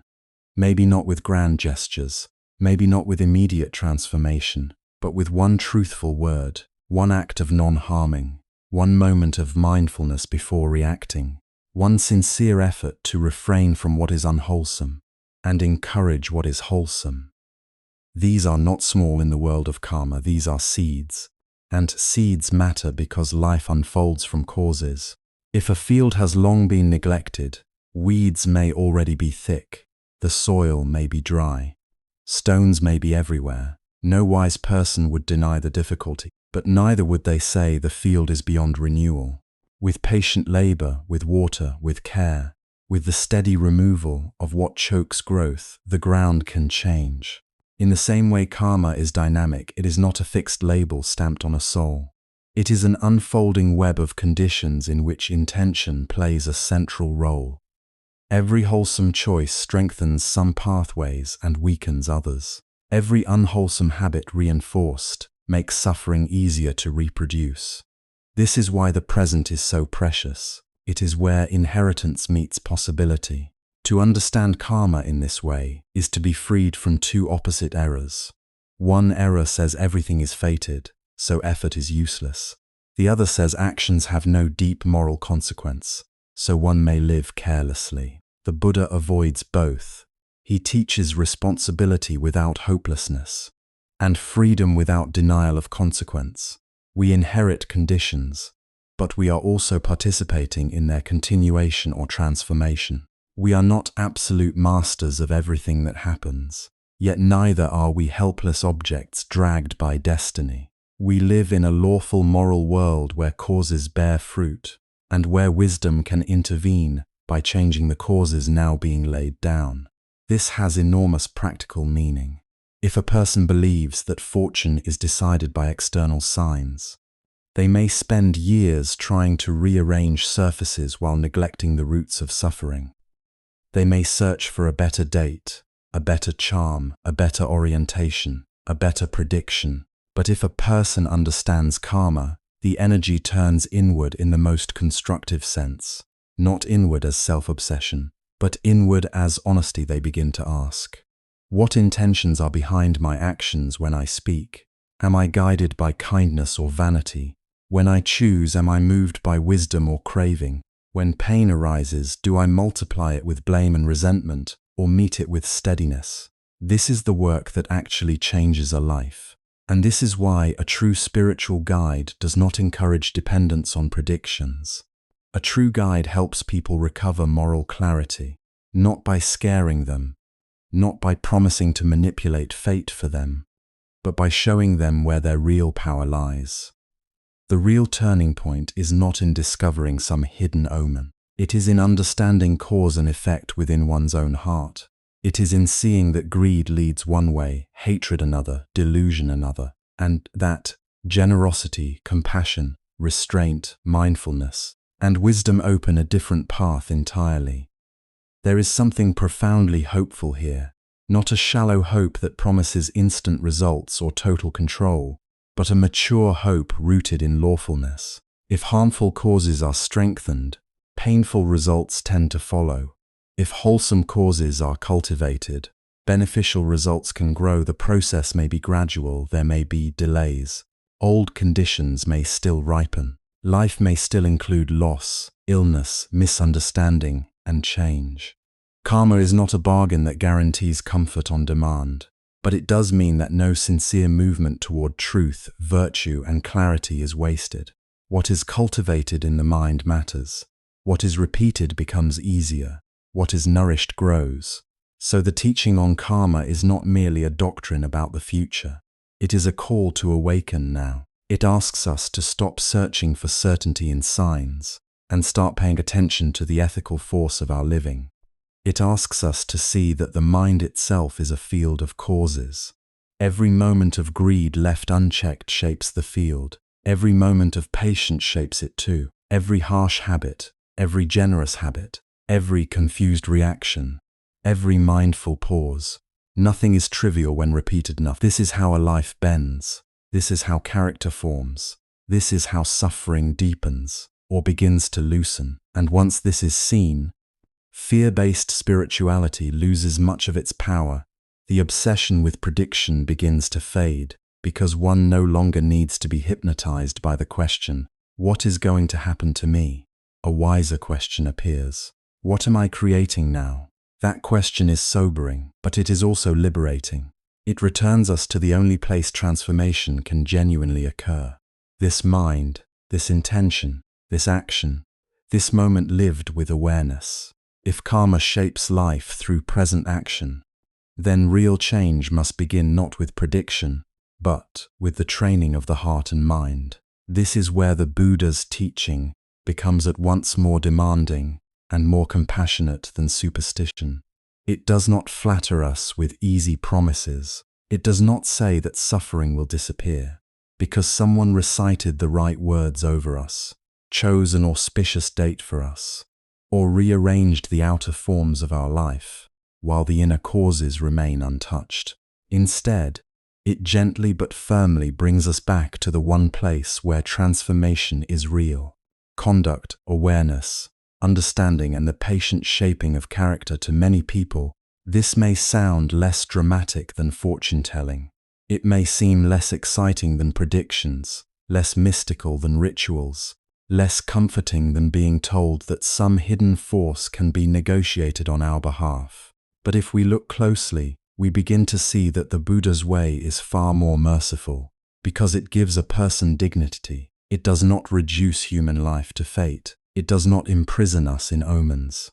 It does not tell us we are at the mercy of stars, dates, directions, or invisible decrees.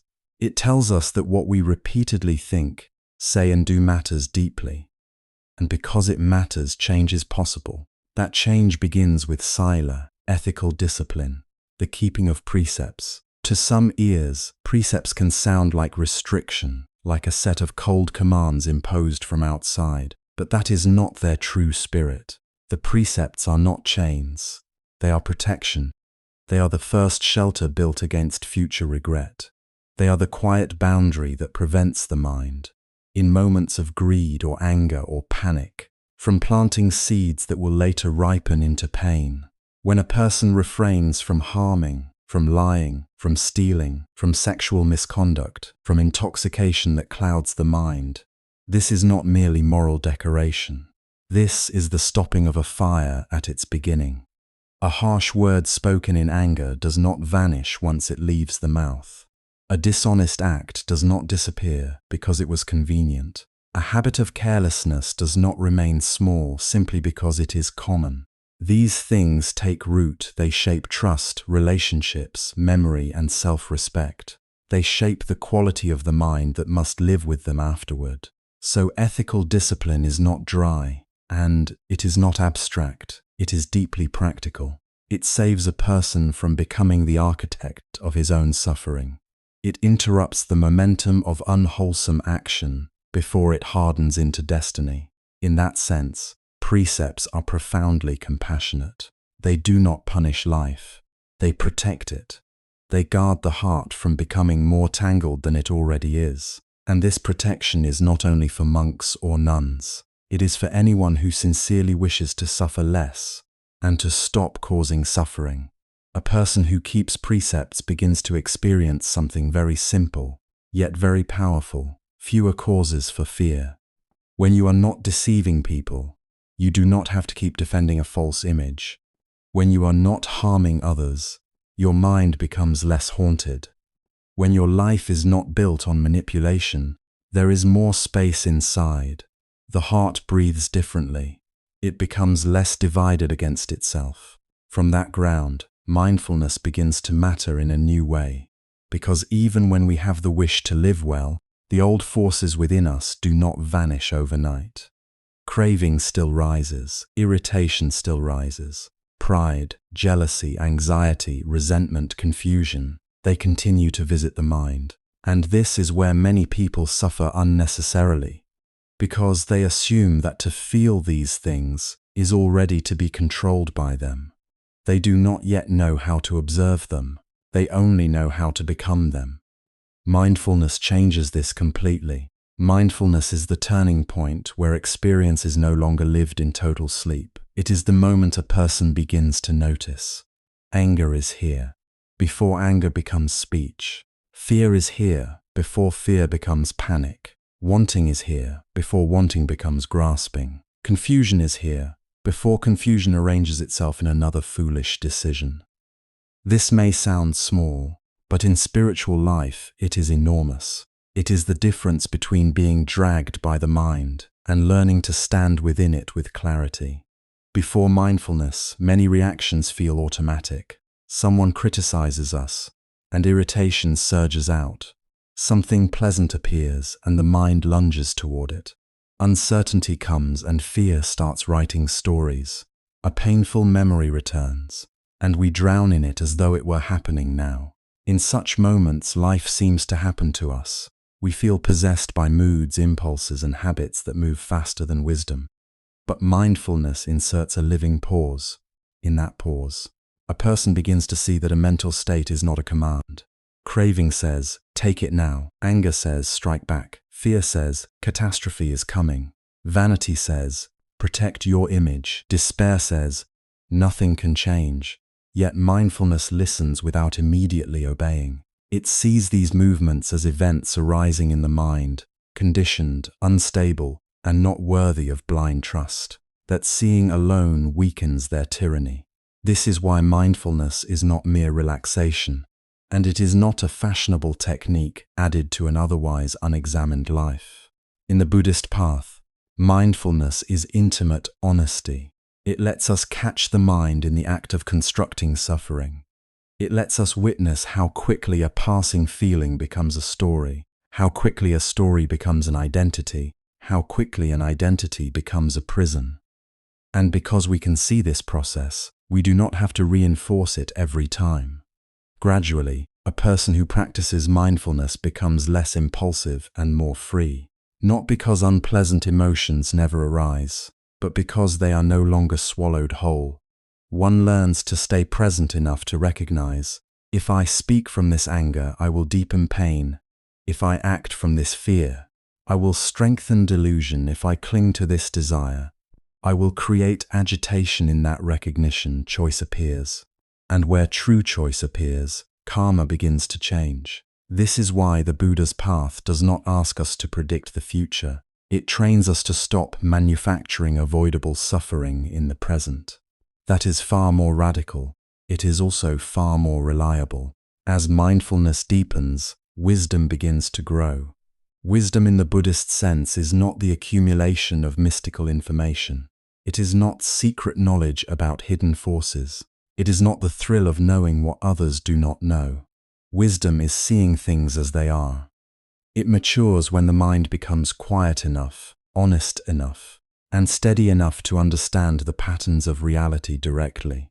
One of the first things wisdom sees is impermanence. Everything that arises passes, feelings pass, thoughts pass, success passes, failure passes, praise passes, blame passes, youth passes, health changes, relationships change, circumstances turn, even the states we fear most do not remain fixed. To see this deeply is not depressing, it is freeing.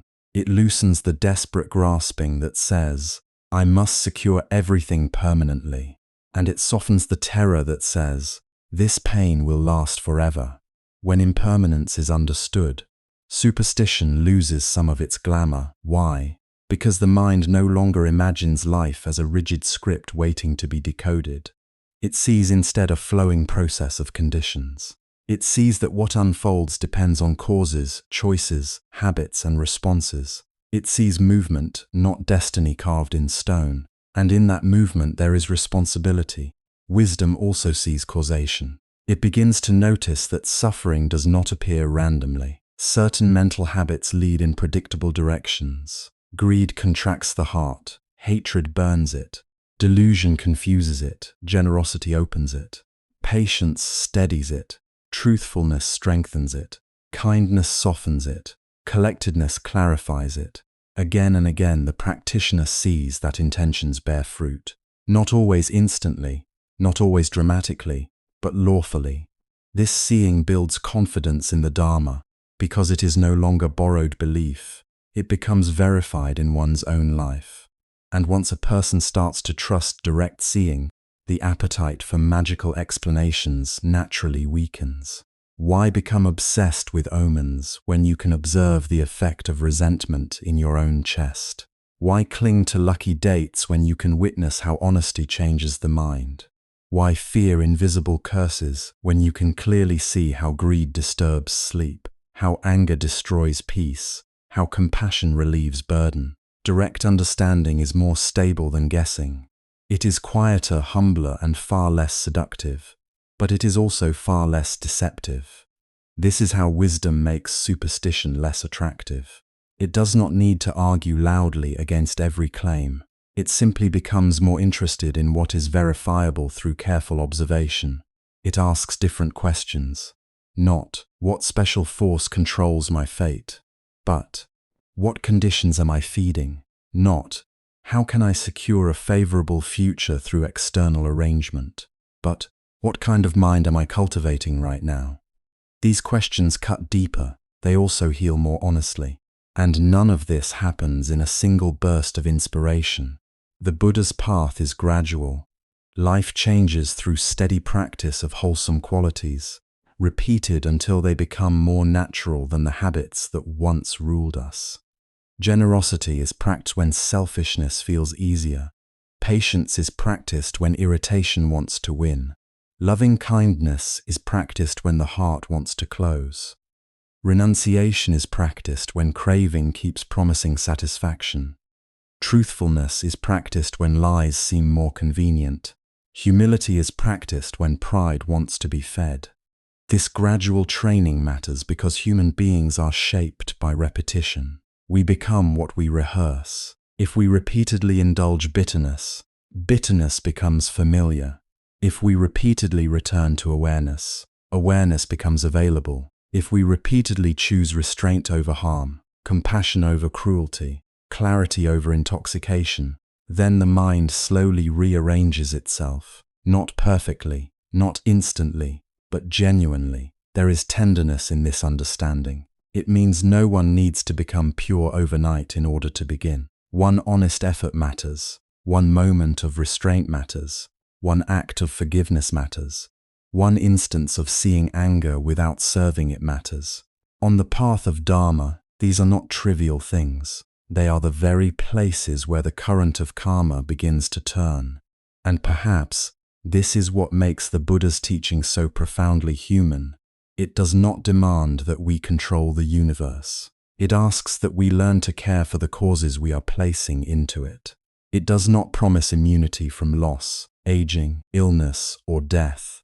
But it does show a way of meeting life that creates less confusion, less hostility, less bondage. It gives us tools that cannot be taken away by changing circumstances. integrity, attentiveness, discernment, compassion, and the growing ability to remain awake in the middle of experience. Through precepts, we stop feeding the causes of future pain. Through mindfulness, we learn to catch suffering at the moment it begins to form. Through wisdom, we understand the nature of experience more clearly and become less vulnerable to fear, illusion, and manipulation. Through the steady practice of wholesome qualities, the whole direction of a life can change from the inside out. This is not dramatic in the way superstition is dramatic. It may not impress those who want spectacle, but it leads to something deeper than excitement.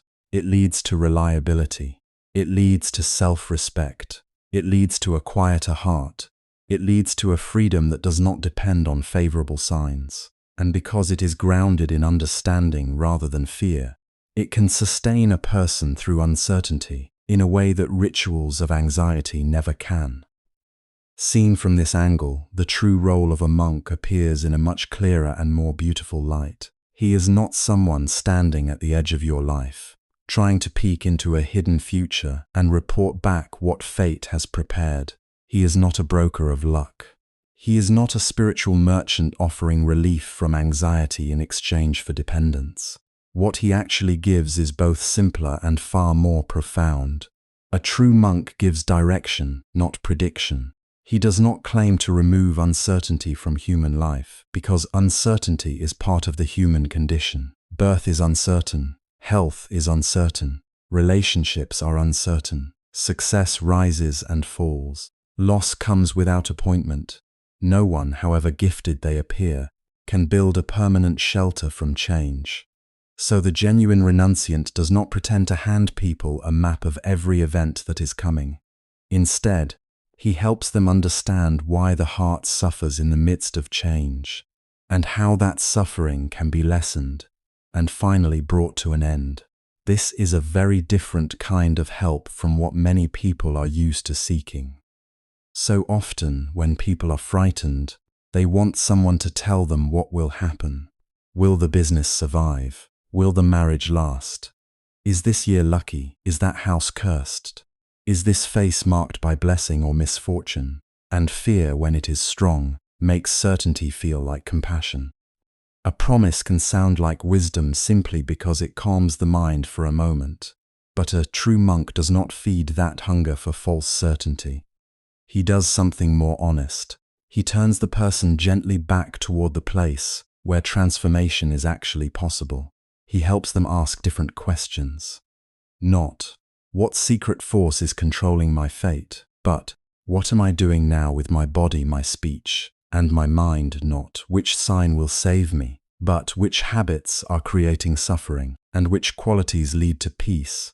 Not, who can guarantee my future? But, how can I live today in a way that makes tomorrow cleaner, wiser, and less burdened? This is the gift of Dharma. It does not flatter fear, it educates it. It does not seduce the mind with mystery. It steadies the mind with understanding. A true monk teaches people to see cause and effect where panic sees only danger. He helps them recognize that a life is not shaped by omens, nearly as much as it is shaped by repeated intentions. The way we speak matters. The way we act matters. The states of mind we nourish matter. Greed has consequences. Hatred has consequences. Delusion has consequences, but kindness also has consequences. Restraint has consequences. Honesty has consequences. Patience has consequences. A clear heart leaves traces in a life, just as surely as a confused heart does. So when someone comes burdened by worry, the monk's role is not to deepen that worry in order to become necessary. He does not whisper about hidden threats so that people feel compelled to pay for protection. He does not create spiritual tension and then sell the release from it. He does not tell a frightened person that unseen forces are closing in and then offer rituals, objects, or calculations as the only way out. That is not compassion. That is exploitation wearing a sacred costume. Compassion speaks differently. Compassion says, look carefully. Your anger is hurting you. Your dishonesty is weakening your life. Your cravings are exhausting your heart. Your resentments are burning your peace. Your careless speech is planting pain in places you do not yet see. And also, your generosity matters, your effort matters, your integrity matters, your willingness to stop harming matters. Your ability to begin again matters more than you think. This is why the true monk's presence can be so quietly powerful. He may offer no dramatic performance. He may reveal no secret chart, no hidden sign, no impressive prediction. Yet in his words there is something stronger than performance. Moral clarity. There is a rare relief in meeting someone who is not trying to enchant you, frighten you, or control you, but simply help you see. He reminds people that the deepest protection is not purchased from outside. It is cultivated from within. And what is that protection? It is the protection of virtue, the protection of mindfulness, the protection of a mind trained not to run blindly after every fear, the protection of wisdom that knows actions bear fruit, the protection of a conscience that has grown cleaner. These are not magical shields against every painful event. Illness may still come, separation may still come, death will still come. But a person established in wholesome qualities suffers differently. They are not as easily shattered. They are not as easily manipulated. They are not as likely to create fresh misery in response to old pain. That is something real. That is something that can be practiced. That is something a true monk can give. He gives teachings that invite responsibility without shame. He does not crush people under guilt, nor excuse them with comforting illusions. Instead, he helps them see that they are neither doomed by destiny, nor absolved from consequence. They are inheritors of their actions, yes, but also participants in the shaping of what comes next. This gives dignity back to human life, it says. You are not just waiting for fate to happen to you. You are planting, even now, every day, through intention, speech, and conduct, you are planting. And because of this, the monk's work is deeply practical. Sometimes people imagine Dharma as something abstract, too lofty for daily problems, but in the hands of a genuine practitioner, it becomes direct and usable. He teaches a person to pause before speaking in anger. He encourages confession of wrongdoing rather than concealment. He points toward generosity when the mind hardens around fear. He teaches mindfulness when anxiety begins to spiral. He reminds the grieving heart that clinging intensifies pain. He reminds the proud heart that all conditions change. He reminds the despairing heart that wholesome effort is never wasted. This is no small gift. In fact, it is infinitely more valuable than telling someone whether a certain day is lucky or unlucky. To know how to steady the mind when jealousy appears. To know how to refrain from harming when wounded pride demands retaliation. To know how to choose truth over convenience, patience over impulse, compassion over bitterness. This changes the quality of an entire life. It changes families, it changes communities, it even changes the atmosphere inside one human heart, which is where so much of the world's suffering begins. The true monk, then, is not valuable because he appears mysterious. He is valuable because he is trustworthy. His authority does not come from spectacle. It comes from renunciation, from discipline, from what he has refused to become. He has stepped away from the normal race for status, wealth, possession, and praise.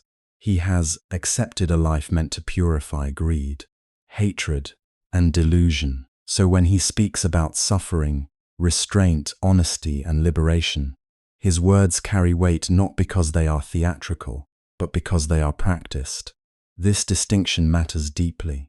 Many people are impressed by confidence, by strange language, by symbols, by atmosphere, by the suggestion that someone has access to hidden dimensions of power. But these things can deceive. A person may appear spiritually impressive, while being inwardly driven by the same old hunger for gain, influence, and admiration. Outward fascination is not the same as inner freedom. A robe alone proves nothing. A calm voice proves nothing. The ability to impress people proves nothing. If authority rests only on mystery, then it can easily become a tool of manipulation.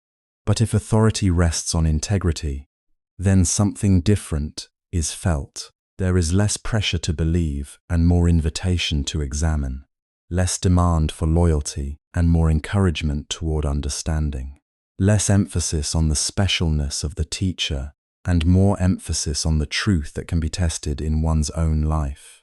A true monk does not need to make himself appear superhuman. He only needs to remain aligned with the Dharma. In that alignment, his life itself becomes a teaching. People can feel the difference, even if they cannot always name it right away. In the presence of someone living sincerely, there is space.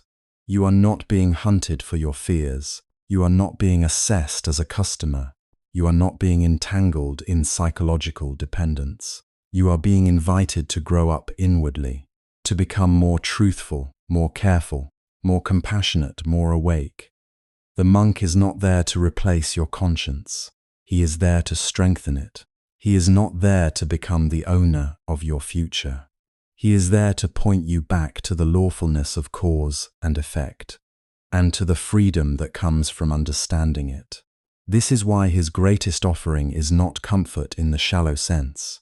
Sometimes truth is not immediately comfortable.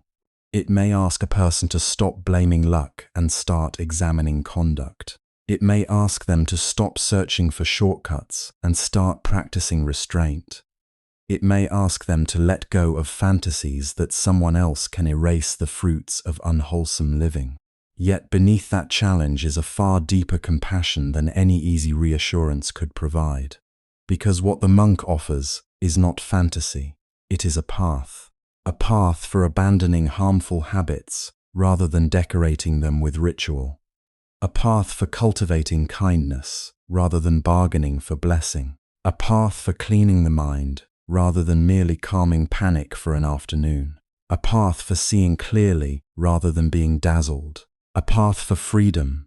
And freedom, in the Buddha's teaching, is never handed out through prediction. It is grown through understanding, through ethics, through watchfulness, through repeated acts of courage in the unseen corners of one's own mind. The true monk serves this freedom. He serves it by teaching, by embodying restraint, by living simply, by refusing livelihoods that trade on fear and superstition, and by reminding others again and again that peace is built, not bestowed by omen. So when we ask what a true monk actually gives, the answer is not a forecast, it is not a charm against uncertainty. It is not a dramatic reading of invisible forces. He gives a mirror, so we can see ourselves more honestly. He gives a compass, so we can walk in a wholesome direction. He gives a language for suffering that makes suffering more workable and less mysterious. He gives courage to face cause and effect without denial. He gives confidence that a purified life is possible. And above all, he gives the Dhamma, the timeless medicine that addresses not just the symptoms of fear, but its roots. This may seem less exciting than promises about destiny. It may sound less glamorous than the world of signs, secrets, and predictions. But when a person has suffered enough, glamour loses its charm. What they begin to need is something reliable, something that does not collapse when circumstances change. Something that remains true whether the stars appear favorable or not. That is where the true monk stands. Not above the laws of life, but in harmony with them. Not controlling fate, but illuminating the way beyond blind entanglement in it. And yet, even knowing this, many people still feel deeply drawn to fortune-based guidance. That attraction is not foolish in any simple sense. It comes from fear, longing, vulnerability, and the very human wish to feel safe inside an unpredictable world. So before judging it too quickly, it is worth looking more carefully and more compassionately at why the heart reaches for such things in the first place. Most people do not go looking for predictions because they are shallow, irrational, or unable to think for themselves. They go because something inside them is trembling. A mother worries about her child's illness and cannot sleep through the night. A man watches his business slowly collapse after years of effort and begins to wonder whether bad luck has followed him. A woman feels her marriage growing cold, her home tense, her heart exhausted, and she longs for someone to tell her whether peace will return. An elderly person feels the body weakening, the circle of friends shrinking, the future narrowing, and quietly asks what kind of days are still waiting ahead. In moments like these, the desire to know is not a luxury, it feels like survival. Human beings suffer not only from pain itself, but from uncertainty about pain.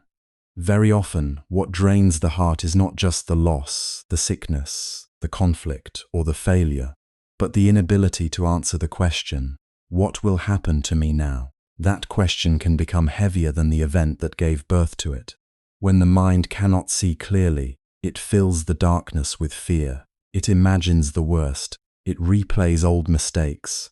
It searches for signs. It starts connecting random details, hoping that somewhere, hidden behind the confusion, there is a pattern that can finally make life feel manageable again.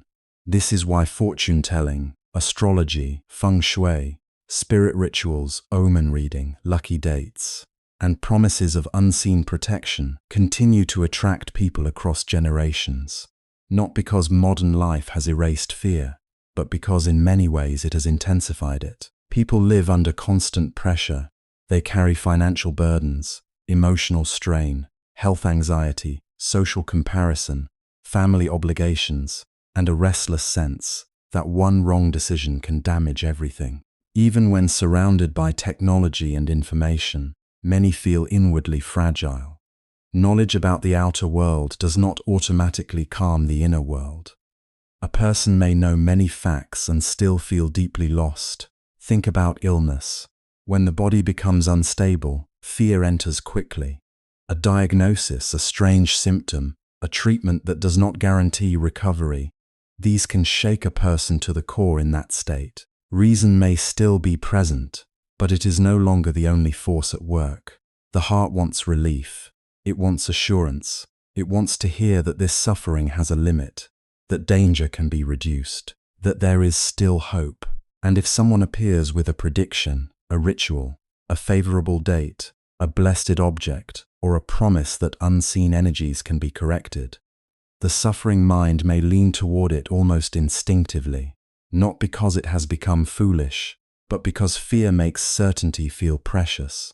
Even when that certainty is fragile, the same is true in family conflict. A home can become one of the most painful places when trust begins to crack. Parents and children stop understanding one another.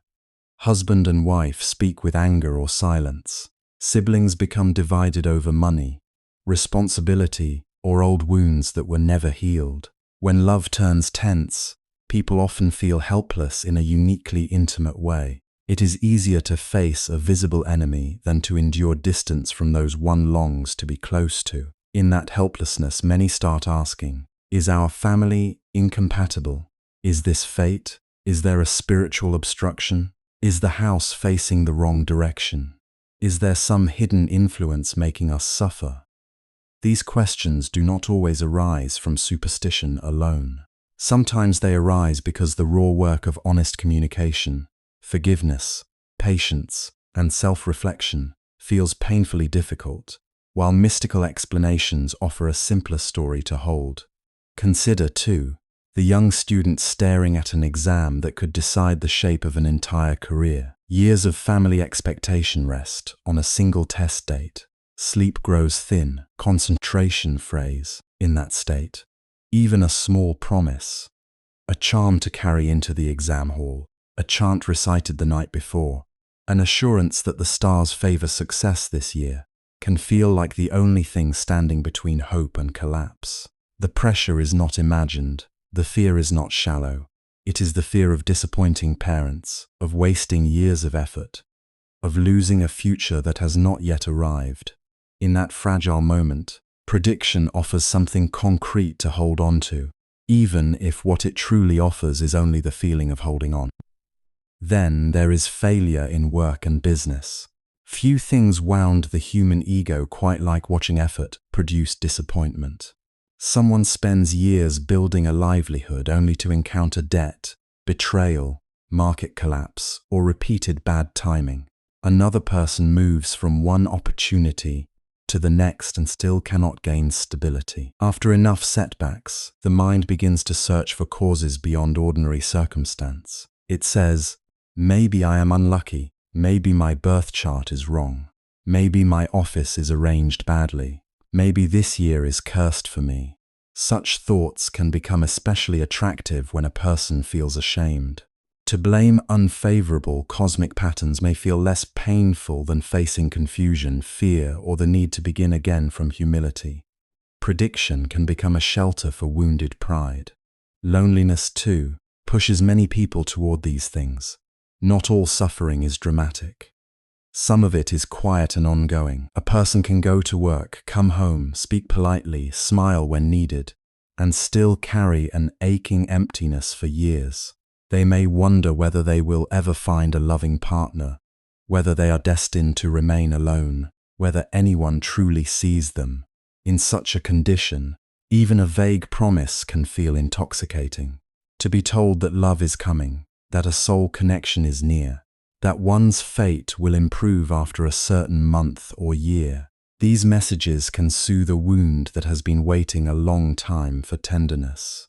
They may not solve the loneliness, but for a while they soften its sharpest edge, and aging carries its own spiritual vulnerability. As people grow older, the illusion of endless time fades, the body changes, energy decreases, familiar roles shift. One begins to confront not only practical concerns, but existential ones. What have I done with my life? What remains? Will my children be well? Will I be cared for? How much suffering is still ahead? Death may not be spoken aloud every day, but it stands nearer, and the heart feels it. In that season of life, many become more interested in signs, omens, merit, luck, and invisible influences again, not because they are weak-minded, but because mortality humbles everyone. When the future feels short and uncertain, the longing for reassurance becomes even more tender. At the center of all this is a very human truth. Not knowing is hard. It is hard to live without guarantees, hard to accept that outcomes are shaped by many causes, some visible and some not, and that no one can fully command the unfolding of life. The mind dislikes open space. It prefers conclusions, formulas, forecasts. It wants to lock tomorrow into a shape it can emotionally survive today. That is why prediction can feel so seductive. It gives the nervous system a temporary place to rest. Even if the answer is questionable, the act of receiving an answer itself can feel calming.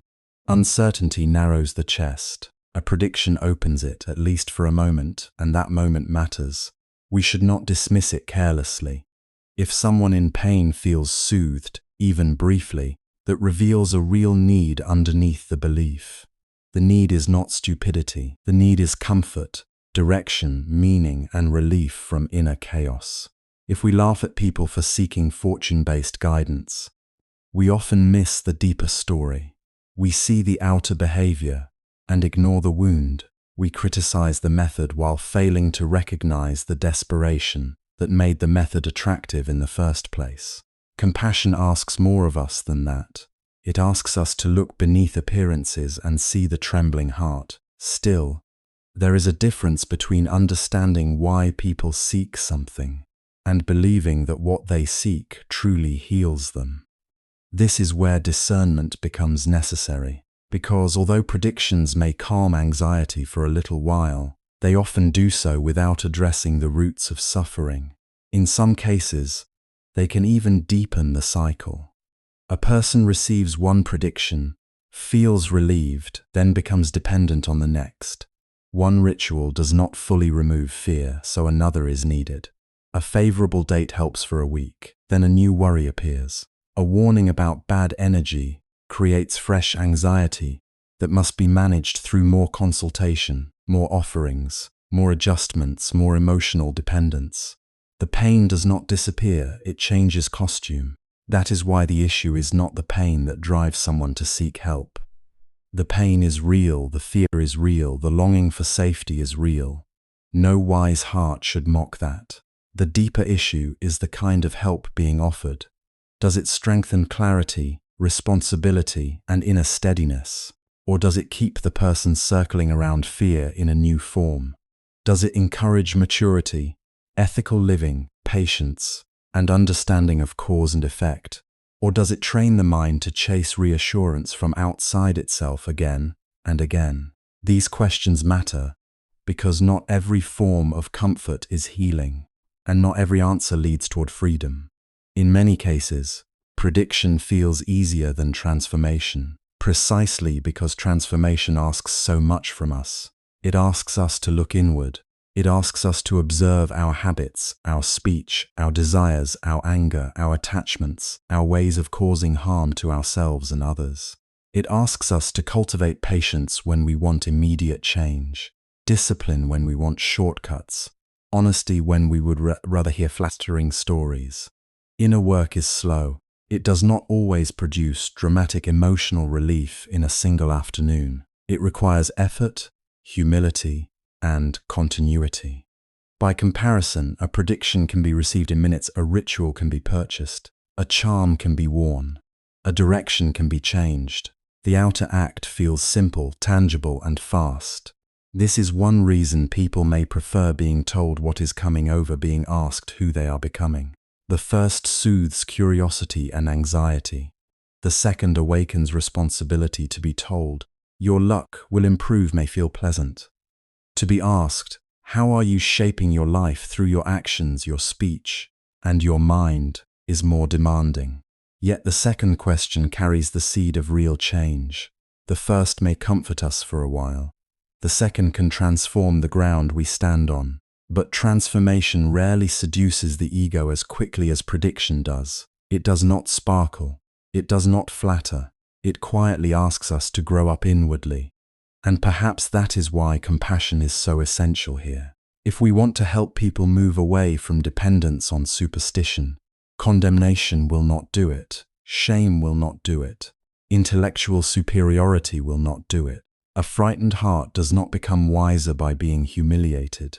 It becomes more defensive, more hidden, more desperate for control.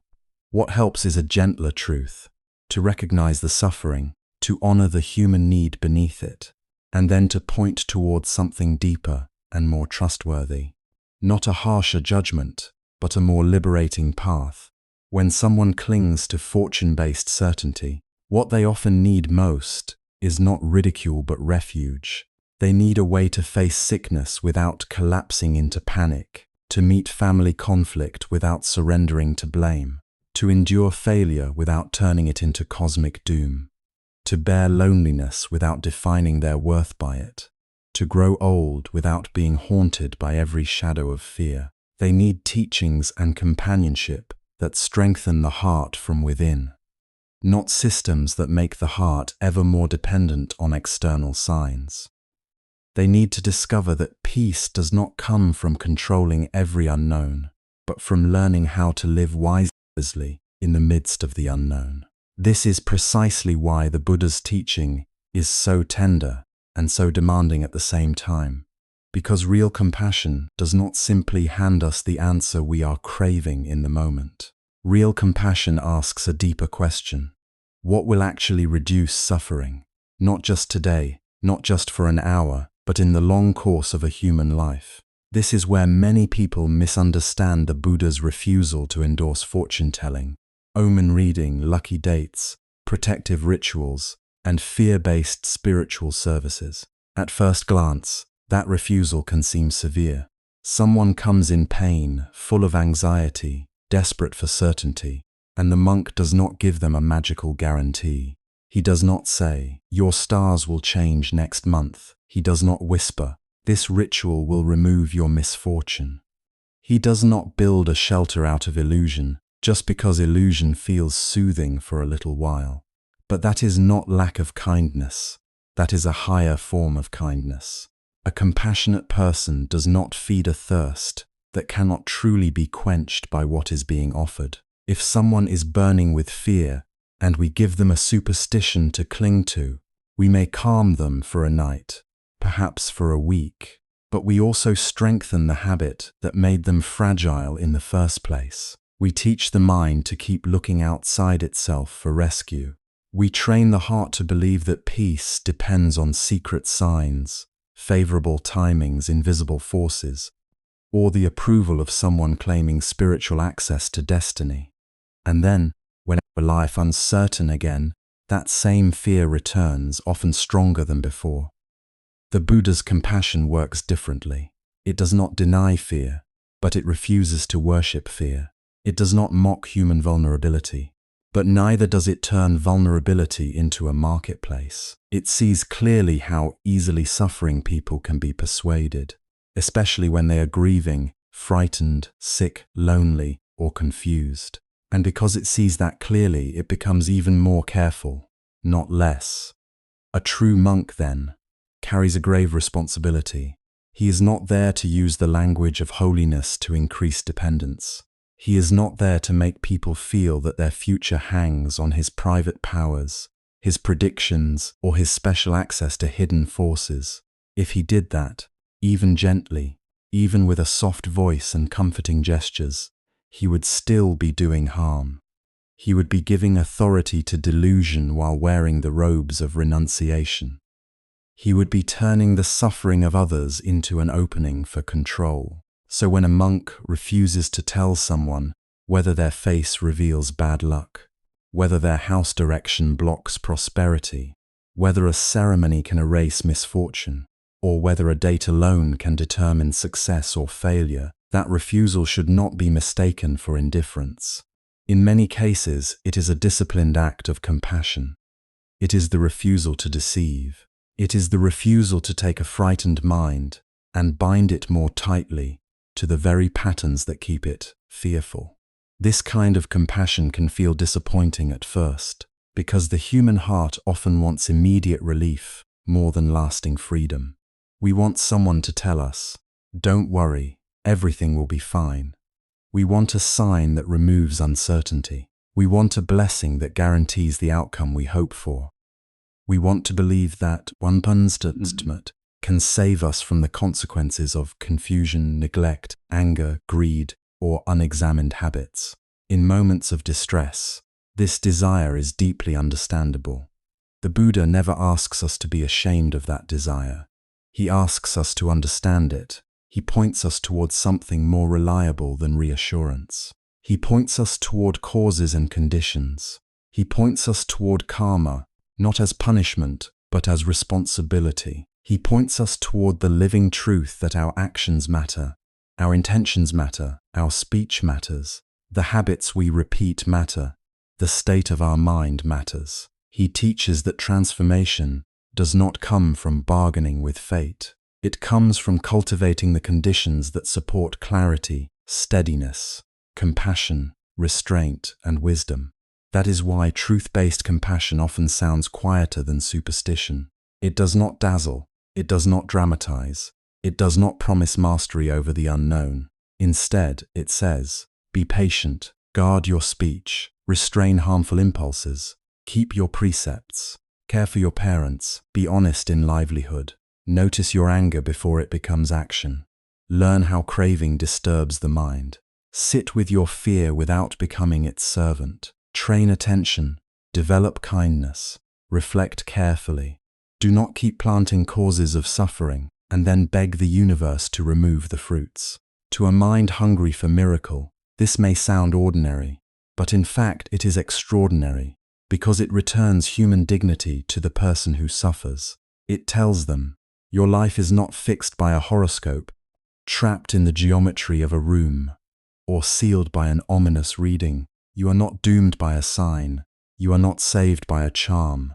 You are participating, moment by moment, in the shaping of your future through body, speech, and mind. That is a message of hope, though it is a mature kind of hope. It does not flatter, it does not seduce, it does not offer control where control does not exist, but it does offer a path. And a path is far more merciful than a superstition, because a path can actually be walked. This is why the Buddha's rejection of deceptive livelihood is inseparable from compassion. He does not reject these practices because he is uninterested in human sorrow. He rejects them because he is deeply interested in its ending. He sees that pain can make people kneel before almost anything that sounds certain. He sees how quickly anxiety can become credulity. He sees how fear can dress itself in devotion.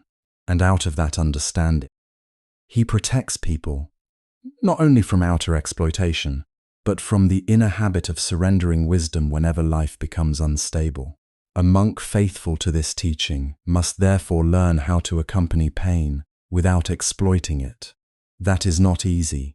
It is much easier to give dramatic answers than patient guidance. It is much easier to impress than to educate. It is much easier to offer people mystery than discipline, signs than self-examination, rituals than inner work.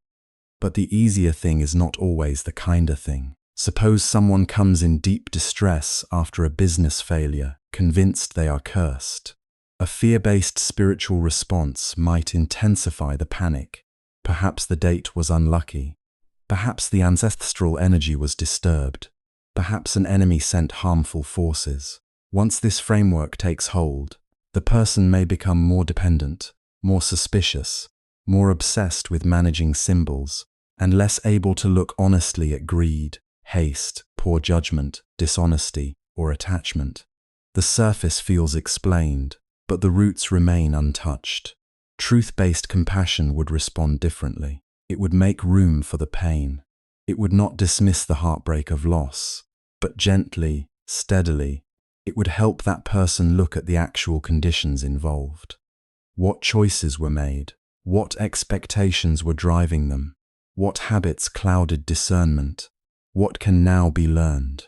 How can the mind endure this disappointment without collapsing into self-hatred or superstition? How can this suffering become fuel for wisdom rather than a doorway into deeper delusion? That response may not feel magical, but it is profoundly humane. Or think of someone terrified by illness. Fear naturally searches for guarantees. The mind wants a promise that all will be well, or at least an explanation that feels manageable.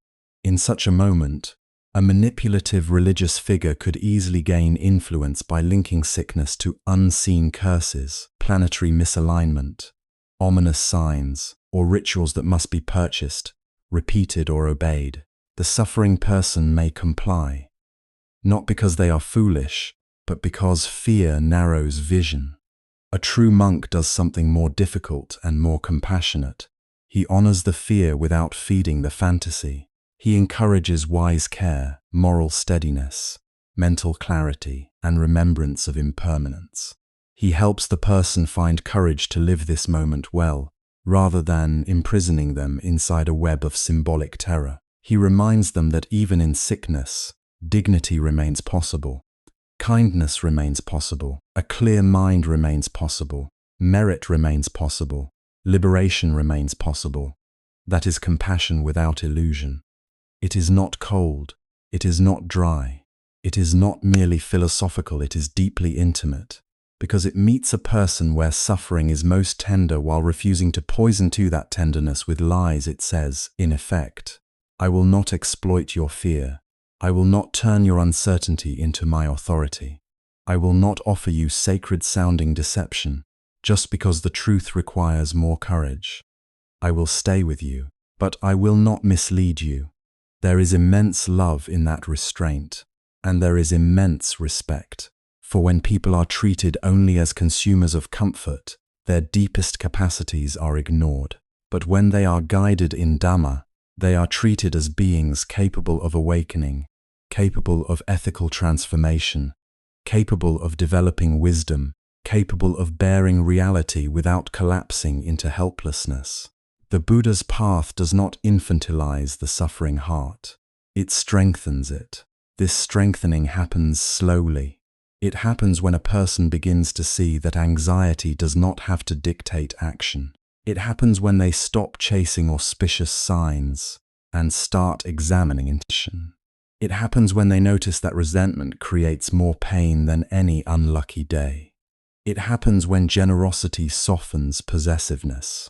when truthfulness cleanses relationships, when restraint protects the mind from regret, when meditation reveals how unstable thought and emotion really are. Little by little, life becomes less governed by dread and more guided by understanding. In that shift, compassion becomes practical. It is no longer just a feeling of sympathy. It becomes a way of helping that leads somewhere real. It encourages effort but not panic, responsibility but not blame, patience but not passivity, faith but not gullibility, reflection but not obsession. It teaches that while we cannot command the world to obey our wishes, we can train the heart not to become enslaved by every change in the world. This is the mercy hidden inside the Buddha's firmness. He refuses false refuge because he wants to lead people to true refuge. He refuses the commerce of fear because he wants freedom from fear. He refuses predictions and magical claims, not because human pain is small, but because it is great, and therefore must not be handled carelessly. A monk who lives by this principle may seem less exciting than one who claims secret powers. He may appear to offer less, no dramatic forecasts, no mystical guarantees, no special exemptions from cause and effect. And yet, in a deeper sense, he offers far more.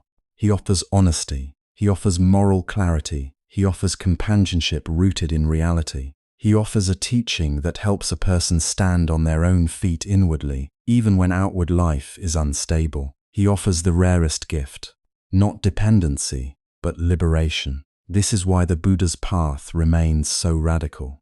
It is a path that fully acknowledges grief, uncertainty, longing and fear, yet refuses to convert them into superstition. It bows to suffering, but not to delusion. It honors the human need for comfort, but places truth above consolation when consolation would mislead. And in doing so, it protects something sacred in us, the possibility that we can wake up, mature, and become free. Still, some confusion remains because culture, tradition, and religious appearance are often woven tightly together. In many parts of the world, what people call Buddhism is not only the Buddha's teaching. It is also family memory, village habit, inherited fear, seasonal ritual, stories told by grandparents, unspoken rules about luck and danger, and the emotional weight of things that have been done for generations. A child grows up seeing incense offered not only in gratitude, but in anxiety. A family consults a monk not only for Dharma, but for the right date, the safe direction, the hidden omen, the ritual that might shield them from what they fear. Over time, all these layers become so blended that few stop to ask where culture ends, and the liberating path actually begins. This is not something to look at with contempt. It must be approached with tenderness and honesty. Human beings carry vulnerability in the heart. We want protection for our children. We want signs that tomorrow will not betray us. We want meaning in the middle of uncertainty. So cultures everywhere create forms of reassurance. They develop customs around marriage, burial, travel, illness, birth, and death. They assign special value to certain days, certain hours, certain symbols, certain directions. They tell stories about blessings and warnings. These things do not arise because people are foolish. Very often they arise because people are afraid, because they love, because they grieve, because life feels precarious, and they are trying, in the only ways they know, to make peace with the unknown. That is why this subject requires care. If we speak harshly, we miss the humanity inside these customs. If we speak carelessly, we leave confusion untouched. The wiser way is neither blind acceptance nor arrogant dismissal. It is discernment. It is the quiet willingness to say, something may be old, familiar, beloved, and widely practiced, and still not belong to the heart of the Buddha's path. This distinction matters more than many realize. A practice can be emotionally meaningful without being spiritually liberating. It can create a sense of comfort, continuity, or identity without actually leading to freedom from greed, hatred, and delusion. It can help a community feel connected while still leaving the roots of suffering untouched. And sometimes, what begins as a symbolic cultural act slowly becomes something heavier. It becomes a source of fear. It becomes a transaction. It becomes a subtle dependence. It begins to whisper to the mind that safety lies outside ethical conduct, outside understanding, outside the training of the heart. The Buddha's teaching points in a different direction. It does not deny uncertainty by covering it with ritual control. It teaches us to understand uncertainty. It does not promise that we can secure life through lucky signs or hidden calculations. It teaches us to live wisely amid conditions that are always changing. It does not place our future in omens, stars, facial marks, spirits, arrangements. It places responsibility where it truly belongs. In intention, action, habit, and the quality of mind being cultivated from moment to moment. This is where confusion becomes dangerous. When a religion becomes blended with local beliefs, many people stop evaluating practices by the standard of truth and begin evaluating them by the standard of familiarity. If something has always been done, it feels legitimate. If many respected people participate in it, it feels unquestionable. If it brings emotional relief, it feels sacred. But familiarity is not the same as Dhamma. Popularity is not the same as wisdom.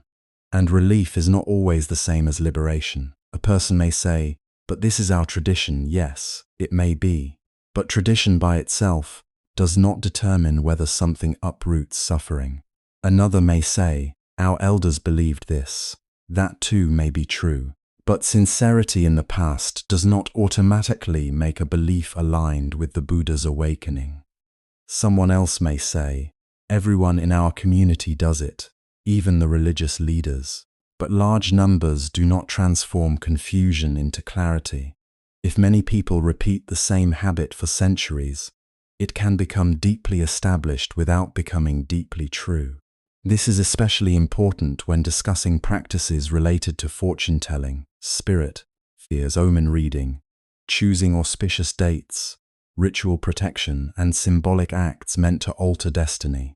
In many societies, these are not seen as separate from religion. They are woven into festivals, funerals, house blessings, weddings, ordinations, business openings, journeys, and moments of crisis. People do not always experience them as superstition.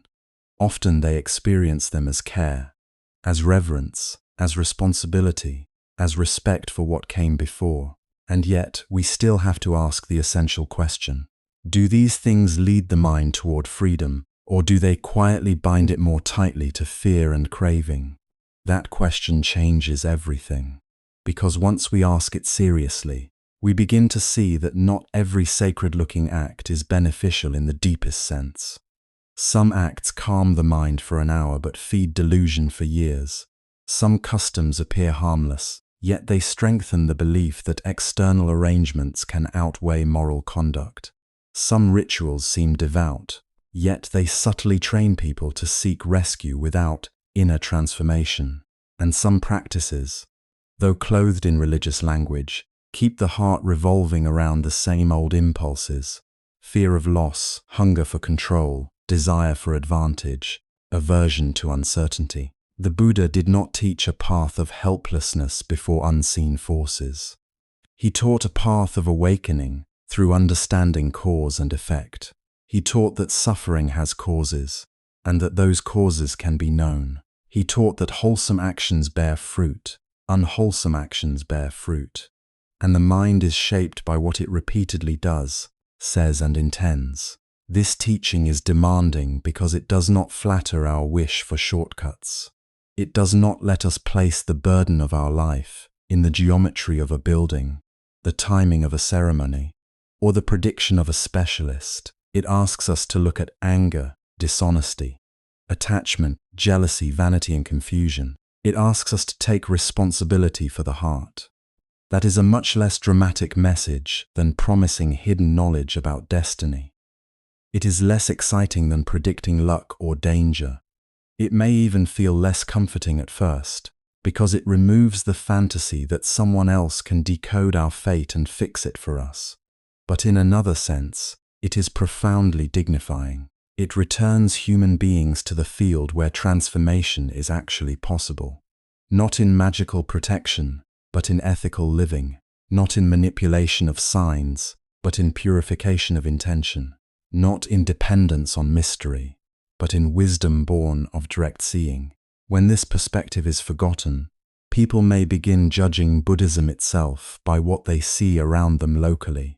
If a well-known monk performs a ritual for prosperity, they assume prosperity rituals must be part of the path. If a religious figure gives advice based on omens, they assume omen reading belongs to the Buddha's teaching. If temple life is surrounded by fears of curses, spirits, astrological danger, or ceremonial remedies, people may conclude that all of this is normal, central, even essential. The outer form becomes the authority, the robe becomes the proof, the custom becomes the doctrine. But the Dhamma cannot be measured that way. It must be examined in light of the teaching itself. The Buddha repeatedly redirected attention away from speculation and manipulation, and back to conduct, mindfulness, restraint, understanding, compassion, and liberation. So if a practice gains power because it inflames anxiety, sells hope, elevates status, or encourages dependence, then no matter how religious it appears, something is already off-center. This does not mean every cultural form must be attacked or stripped away. Human communities need symbols. They need beauty, rhythm, remembrance, and ceremony. A shared ritual can express gratitude, mourning, generosity, or belonging. A cultural act may carry emotional meaning without claiming to determine karma or control the future. There is room for tenderness toward the forms people inherit, but tenderness must not become confusion. Respect for culture should not require us to call everything Dhamma. If we lose the ability to distinguish between supportive custom and liberating truth, then the path becomes blurred, and people seeking freedom are handed a mixture they cannot clearly understand. The distinction can be subtle. Lighting a candle may be a gesture of reverence, a way of quieting the heart and recollecting the Buddha. But if the mind believes the flame itself will erase misconduct, then the meaning has shifted. Chanting can be a powerful practice when it steadies attention, gladdens faith, and reminds us of truth. But if chanting is treated like a mechanical tool to bargain with fate, while one's actions remain unchanged, then the practice has drifted away from the core. Visiting a monk can be wholesome when one seeks guidance, virtue, clarity, and mental cultivation. But if one goes only to ask which day is lucky, which direction is dangerous, or which ritual will remove consequences without inner effort, then the center has moved from Dhamma to dependency. This is why returning to the teachings is so important. Not returning in a rigid, cold, argumentative way, but returning sincerely, as one who wants not merely to belong, but to understand. We have to keep fast. Does this practice reduce greed? Does it soften hatred? Does it illuminate delusion? Does it encourage honesty, restraint, compassion, and wisdom? Does it help a person meet life with steadiness and responsibility? Or does it quietly strengthen craving, fear, passivity, pride, and magical thinking? That is the real test. A practice may look beautiful and still deepen attachment. It may feel ancient and still obscure the path. It may be socially respected and still lead people away from self-understanding. On the other hand, a simple teaching on generosity, a plain reminder to keep the precepts, a gentle invitation to observe the breath, a careful reflection on intention and karma. These may seem unimpressive compared to ritual spectacle, yet they cut much closer to liberation. The Dhamma is often quieter than folklore. It does not always dazzle. It clarifies. It steadies. It disenchants us with our illusions while opening the possibility of a deeper peace. And perhaps this is one reason many people drift toward outer assurances. The inner work is not easy. It is easier to ask for a blessing than to abandon resentment. Easier to seek an auspicious date than to speak truthfully. Easier to purchase a ritual than to train the mind. Easier to blame bad fortune than to examine greed, aversion, and confusion in ourselves. Culture can shelter these habits because it gives them collective approval. What many people do together begins to feel natural, and what feels natural is rarely questioned. But the Buddha's path has always asked for that deeper questioning, not as an attack on our ancestors, not as a rejection of community, not as contempt for the emotional forms through which people cope with life. Rather, as an act of compassion and integrity. If we truly care about suffering, then we must care whether what we practice actually leads beyond it. If we truly revere the Buddha, then we must care whether we are preserving his medicine or merely decorating the bottle. There is a great difference between being religious in appearance and being transformed in heart. There is a difference between practices that console and practices that liberate. There is a difference between inherited forms that accompany the path and substitutes that quietly replace it. To see this clearly is not to become cynical. It is to become more honest, more awake, and more faithful to what matters most. And once we begin examining things in this way, another difficult question naturally comes into view. How often do spiritual appearances conceal something very different underneath? That question is painful precisely because the answer is not always obvious at first glance. A shaved head, a robe, a gentle voice, a quiet room filled with incense, a few sacred words spoken with confidence. These things can easily create the feeling that we are standing in the presence of renunciation, and yet appearance by itself does not reveal purpose. A person may look like one who has gone forth from the world, while still being deeply entangled in the very patterns that the holy life was meant to leave behind. So this must be said plainly, even if it is uncomfortable. If a monk uses fortune-telling, face-reading, auspicious date calculations, geomancy, feng shui, omen reading, or predictions about someone's destiny as a way of receiving support, then however respected he may seem, he is stepping away from the purpose of renunciation. He may still wear the outer form of a renunciant, but he is no longer living in harmony with the inner aim of that form. The contradiction is serious, not because robes are magical, but because they represent a vow. They signal a life given over to training, restraint, awakening, and the compassionate sharing of truth. When that same form becomes connected to a livelihood built on fear, hope, uncertainty, and the craving to know or control the future, something essential has been lost. The tragedy lies in how subtle this can become. It does not always look like greed in a crude or obvious way. Sometimes it appears as helping people feel at ease. Sometimes it comes dressed as culture, tradition, or convenience. Sometimes people say, but he is only advising them, or this is how people relate to religion, or if people come asking, why not give them something? And yet the issue is not whether the exchange feels comforting in the moment. The issue is whether it preserves the meaning of the monk's life, and whether it leads people toward wisdom or away from it. A monk goes forth from home into homelessness for a profound reason. He leaves behind property, profession, status, family identity, and sensual ambitions in order to train the heart. The movement of that life is meant to go against the ordinary current of the world. Where the world seeks gain, he learns contentment. Where the world seeks influence, he learns humility. Where the world chases security through external arrangements, he learns to look directly at impermanence. Where people grasp for signs, omens, and guarantees, he learns to rest in ethical conduct, mindfulness, and insight. This is why the robe matters. It is not decoration, it is not social theater. It is a visible declaration that one is trying to live for something deeper than worldly negotiation. But when fortune-telling or auspicious calculation becomes a way of livelihood, the robe is drawn back into that negotiation. What should point beyond worldly craving becomes a tool within worldly exchange. The one who approaches may come burdened by fear, fear of failure, illness, marriage trouble, business loss, bad luck, unseen danger.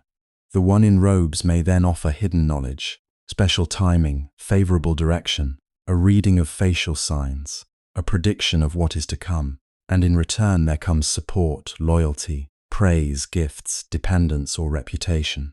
Even if no money is openly demanded, the structure of the exchange is still there. Anxiety is met not with Dhamma, but with a spiritualized transaction. That is where the sadness deepens, because what is being traded is not merely a service. What is being traded is trust. The layperson comes not only as a customer, but as someone vulnerable. They come carrying confusion, longing, grief, and often a deep reverence for the robe itself. In that moment, they are ready to be guided, but guided toward what? Toward examining their actions, purifying their intentions, and understanding cause and effect, or toward becoming more dependent on signs, calculations, rituals, and external assurances. If the second path is encouraged, then the outer comfort may increase while inner clarity grows weaker. And this harms both sides. For the monk, the training is quietly eroded. A life of renunciation cannot remain intact if it is fed by the same appetites it was meant to abandon. Once one begins to receive support because one appears to possess secret access to fate, favorable timing, or invisible influences, the motivation of practice becomes vulnerable. The mind may start to lean toward pleasing the audience rather than speaking truth. It may learn to value being sought after rather than being pure. It may begin to enjoy the role of the one who knows, the one who can reassure, the one who can declare what is auspicious and what is dangerous. This is a subtle intoxication. It is not always wealth that corrupts. Sometimes it is significance. Sometimes it is being needed in the wrong way. The holy life asks for another kind of courage entirely. It asks a monk to stand before human suffering without exploiting uncertainty. It asks him to admit the limits of prediction and to direct attention back to karma, intention, conduct, and the cultivation of mind. It asks him not to sell relief through mystery, but to offer a path through understanding. This can be harder. People often prefer certainty to self-examination. They may be more eager to ask, "Is this year lucky for me?" than to ask, "What habits in me create suffering?" They may be more attracted to hearing, "Your face shows future success," than your speech, choices, and mental states are shaping your future now. Yet the second answer is the one that honors the Dhamma. When a monk abandons that responsibility and instead becomes a manager of hopes and omens, his own path grows thinner. The discipline of renunciation is no longer central. The robe remains, but its meaning fades. The form is preserved while the direction is reversed. That is why this is not a minor issue. It concerns the very integrity of what going forth means. And for the lay community, the loss is perhaps even greater than it first appears. Because ordinary people do not merely need comfort, they need clarity. They do not merely need someone to bless their plans. They need someone to help them see the roots of greed, aversion, and delusion in their own hearts. They need guidance that strengthens moral responsibility, not systems that shift their attention onto favorable dates, unlucky numbers, hostile directions, or supposedly fixed destinies. If they are taught to look outside themselves for the causes of misfortune, they may never learn to examine the intentions and actions that truly shape their lives. The Buddha's teaching does not deny that life contains conditions beyond our control. Illness comes, aging comes, loss comes, uncertainty comes, but the Dhamma directs us to the field where freedom is possible. How we act, how we speak, how we train the mind, how we relate to changing conditions. A future is not redeemed by rearranging objects in a room, while the mind remains full of resentment, deceit, and craving. A life is not purified because someone declared a certain day favorable, while one continues to speak harshly, act carelessly, or cling blindly. If karma means anything, it means that intention matters, conduct matters, mental cultivation matters. This is where transformation lives. So when monks offer divination instead of Dhamma, lay people can be deprived of the very medicine they came seeking. Even if they do not realize it, they may leave feeling temporarily relieved, but not truly instructed. They may feel protected, yet remain inwardly untrained. They may become more religious in behavior, while becoming no wiser about suffering. And over time, a whole community can begin to confuse the signs of holiness with the substance of it. A monk is valued not for restraint, compassion, equanimity, and insight, but for his ability to say what will happen next, which day to choose, which direction to face, which ritual to perform. Once that confusion takes root, the center of gravity shifts. The Dharma is no longer the heart of the relationship. Utility is. This is why a careful discussion of the issue is an act of protection, not hostility. The point is not to condemn individuals with self-righteousness, nor to assume motives we cannot fully know. Human beings are complicated. Institutions are shaped by culture, pressure, expectation, and habit. Some monks may have inherited these roles without deeply questioning them. Some may sincerely believe they are helping. Some may be responding to demands from lay supporters who keep asking for these services. We can acknowledge all of that and still be clear. Compassion does not require confusion. Gentleness does not require silence.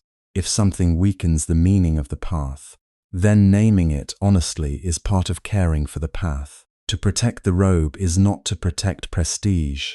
It is to protect what the robe was meant to embody. A true monk does not need to impress people with mysterious powers over fortune. He does not need to position himself as an interpreter of fate. His dignity lies elsewhere. It lies in restraint when others are impulsive, in contentment when others are restless, in honesty when others are tempted to manipulate, in calm presence when others are panicking, in wise speech that turns the mind back toward ethics, awareness, and direct understanding. These are not small in a confused world. They are rare treasures. And this also means that lay people deserve better than spiritual dependence. They deserve to be reminded that their lives are not imprisoned by a birth hour, a facial feature, a direction of a doorway, or an ominous date on a calendar. They deserve to hear that change is possible through the purification of conduct and mind. They deserve to be encouraged in generosity, virtue, patience, truthfulness, mindfulness, and discernment. They deserve teachings that make them stronger, freer, and more responsible, not more frightened, more superstitious, or more attached to hidden forces beyond their reach. The deepest service a monk can offer is not prediction, but orientation. Not this is your fate, but this is the path. Not pay attention to signs outside you, but look carefully at intention within you. Not you are cursed by circumstances, but actions have consequences, and the heart can be trained.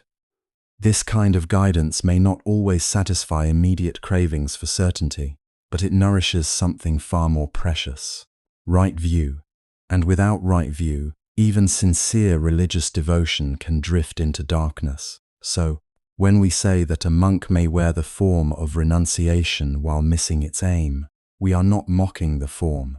We are honoring it enough to ask whether its meaning is being fulfilled. The robe should point toward release from greed, hatred, and delusion.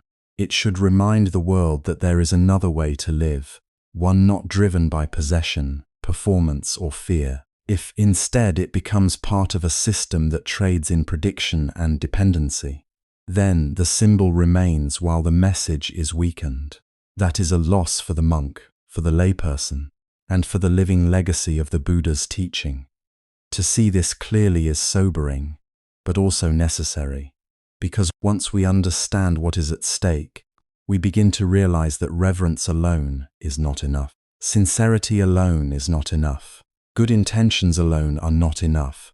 There must also be discernment. There must be principles by which we can recognize whether a spiritual relationship is leading us toward freedom or simply rearranging our anxieties in religious form. If the meaning of the path is to be protected, then lay followers also need clear principles for discernment, not complicated principles, not secret formulas, just a few honest questions, held with a calm and sincere heart. Because when people are vulnerable, when they are grieving, uncertain, afraid for their family, their health, their future, it is very easy to mistake confidence for wisdom, ritual for truth, and mystery for depth. In those moments, discernment becomes an act of compassion. It protects not only our faith, but also our dignity, our clarity, and our responsibility for the lives we are living. So how do we recognize authentic guidance? One simple way is to notice what a teaching does to the mind. Does it make the heart more frightened or more steady? Does it leave a person feeling trapped by invisible forces, or more capable of acting wisely here and now? Does it increase dependence on a person, a ritual, an object, a date, a direction, a prediction? Or does it gently strengthen moral responsibility, mindfulness, and understanding? These questions may sound simple, but they reveal a great deal, because the Dharma of the Buddha does not grow by feeding panic. It does not require a person to be kept insecure in order to remain devoted. A teaching rooted in truth does not need to frighten people with hidden dangers at every turn. It does not need to tell them that misfortune is waiting in every shadow unless a ceremony is performed, unless an offering is made, unless some unseen spiritual defect is corrected. That way of speaking may feel powerful for a moment, but inwardly it often binds the heart tighter. When fear becomes the main doorway through which religion is offered, something has already gone wrong. Fear narrows perception. Fear weakens judgment. Fear makes people reach for certainty, even false certainty, because the pain of not knowing feels unbearable. And once that happens, almost anything that sounds definite can appear convincing. A precise prediction, an ominous warning, a dramatic reading of signs, an instruction tied to lucky and unlucky times. All of it can feel like guidance when the mind is desperate for control. But the Buddha's path does not train us to become servants of our fear. It trains us to understand fear, to observe it, to not let it rule our choices. That is why one of the clearest signs of trustworthy guidance is that it reduces fear rather than cultivates it. This does not mean it always says comforting things. Sometimes true guidance is challenging. Sometimes it asks us to admit our dishonesty, our anger, our selfishness, our habits of avoidance. Sometimes it asks us to stop blaming conditions and start looking at our own speech, our own actions, our own intentions. But even when authentic guidance is demanding, it carries a very different energy from manipulation. It may humble us, but it does not terrorize us. It may call us to change, but it does not leave us cowering before fate. Another important question is this: does the guidance make us more dependent or more mature? There is a kind of religious influence that quietly trains people to believe they cannot move through life without constant spiritual decoding from someone else. Every problem must be interpreted. Every event must be linked to a hidden sign. Every setback must be explained by forces outside oneself. In that atmosphere, people may stop developing the strength to examine their own minds. They begin to wait for answers from outside, again and again, and their confidence in direct understanding grows weaker. But authentic Dharma guidance moves in the opposite direction. It does not create endless dependency. It teaches people how to stand on the ground of cause and effect. It reminds them that wholesome actions bring wholesome results, and unwholesome actions bring suffering. It encourages them to become more careful with speech, more honest in livelihood, more restrained in desire, more patient in conflict, more awake to the states of mind they are cultivating each day. In other words, it returns dignity to the practitioner. It says, in essence, your life is not transformed by superstition, but by what you do, what you say, what you encourage in your heart. A trustworthy monk, then, does not make himself the center of the listener's spiritual world. He does not subtly train people to feel helpless without his intervention. He does not turn uncertainty into a marketplace. Instead, he points beyond himself to the Dharma. He keeps returning to the same foundations: virtue, mindfulness, restraint, kindness, wisdom. Again and again, he directs the listener not toward fascination, but toward practice. Not toward hidden forces, but toward visible causes. Not toward dependency, but toward inner cultivation. This is another powerful test. Listen carefully to what is emphasized over time. Is the conversation mostly about remedies, protections, energies, omens, favorable timings, unseen influences, and future outcomes? Or is it about greed, anger, delusion, generosity, ethical conduct, attention, patience, compassion, and insight? One path keeps the mind circling around what might happen. The other teaches the mind to understand what is happening now, within body, speech, and thought. One path keeps a person occupied with adjustment after adjustment. The other asks for transformation at the root. This distinction matters deeply, because a person can spend years trying to improve life externally while never confronting the mental habits that continue to produce suffering. They may change dates, objects, positions, routines, ceremonies, recommendations, all while leaving untouched the resentment they carry, the lies they tell, the cravings they obey, the harshness in their speech, the restlessness in their mind. Yet, from the perspective of the Buddha's teaching, these inner patterns are not secondary, they are central. They are the field in which karma is continuously being shaped. So when you encounter spiritual guidance, it is worth asking, where is my attention being directed? Toward my own conduct or away from it? Toward observing my intentions or toward chasing explanation outside myself? Toward the discipline of the mind or toward endless concern over signs and outcomes? A reliable guide will not deny that life contains uncertainty.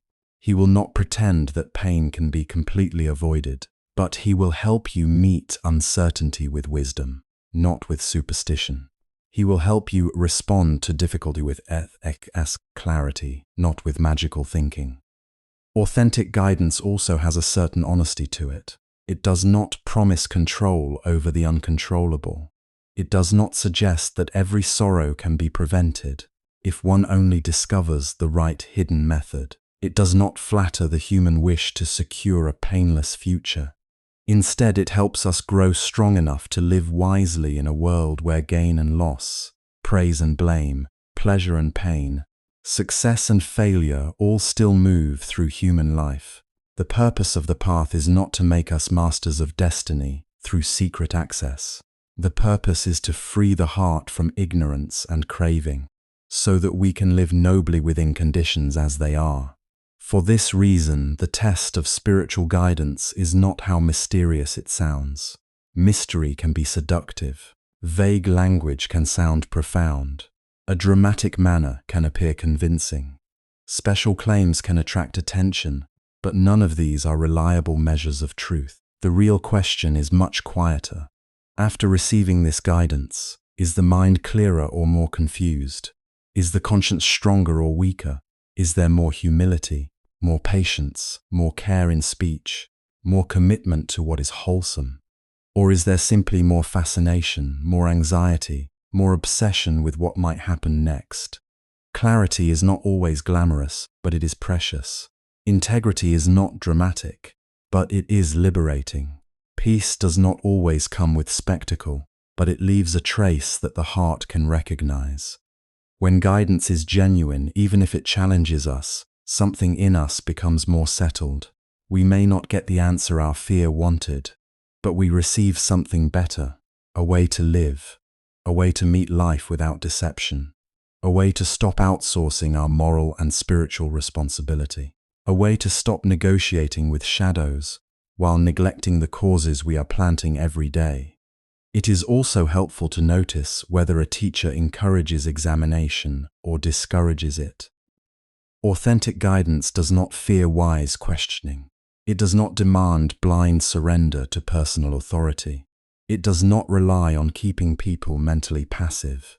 In the spirit of the Buddha's teaching, understanding grows through careful reflection, direct observation, and practice. Of course, respect matters, humility matters, but real respect is not the same as unquestioning dependence. A trustworthy monk does not ask people to abandon their discernment. He helps refine it. And what does that refinement look like in ordinary life? It looks like becoming more truthful, even when lying would be easier. It looks like restraining anger before it spills into harm. It looks like noticing jealousy instead of feeding it. It looks like being more careful with money, with desire, with intoxicating emotions, with careless words. It looks like remembering that the future is shaped not by lucky conditions alone, but by repeated habits of mind and action. This is less exciting than prediction, perhaps, but it is infinitely more empowering, because it places the work of transformation where it actually belongs. A monk worthy of trust will keep bringing people back to this very point. He will not train them to obsess over whether the house faces the perfect direction, while the mind inside the house burns with greed and irritation. He will not let them imagine that an auspicious time can purify an unwholesome intention. He will not encourage the belief that a ritual can replace responsibility, or that symbols can erase the consequences of heedless living. Instead, with patience and compassion, he will guide them back to the essentials. Guard the speech, steady the mind, purify the intention, do good, refrain from harm, understand the lawfulness of cause and effect. This is where safety begins, and perhaps this is the deepest sign of all. Authentic guidance restores agency without inflaming ego. It reminds us that we are responsible, but not condemned, capable, but still in need of training, vulnerable, but not helpless. It neither crushes nor intoxicates. It invites sincerity without panic, effort without superstition, faith without blindness. It does not ask us to live in a universe crowded by secret threats. It asks us to wake up to the very visible forces already shaping our lives: craving, aversion, confusion, generosity, patience, honesty, attention, wisdom.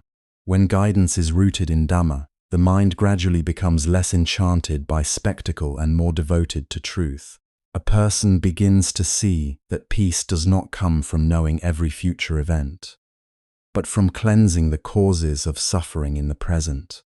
They begin to see that protection is not merely something granted from outside, but something cultivated through ethical living, wise attention, and a heart that learns not to generate harm. They begin to feel the quiet strength of a path that does not manipulate their fear, because it is teaching them how to outgrow it. This discernment is not meant to make people cynical.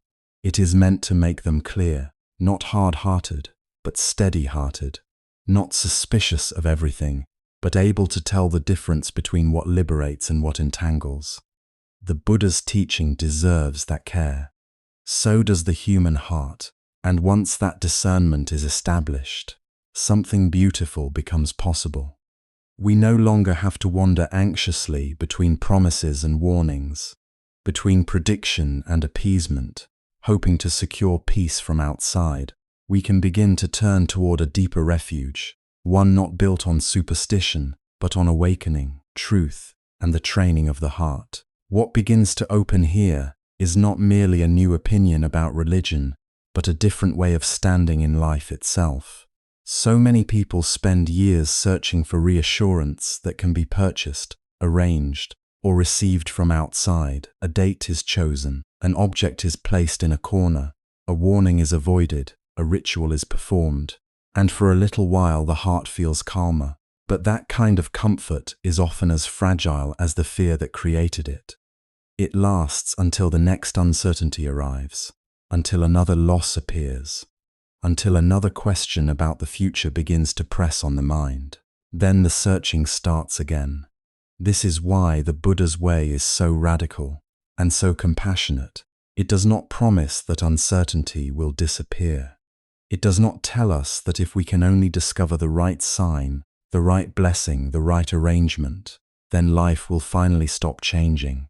Instead, it leads us toward something much deeper than reassurance. It leads us toward refuge. And refuge in the Dharma is not a decoration. It is not a slogan. It is not a mystical feeling we borrow for a few moments when we are afraid.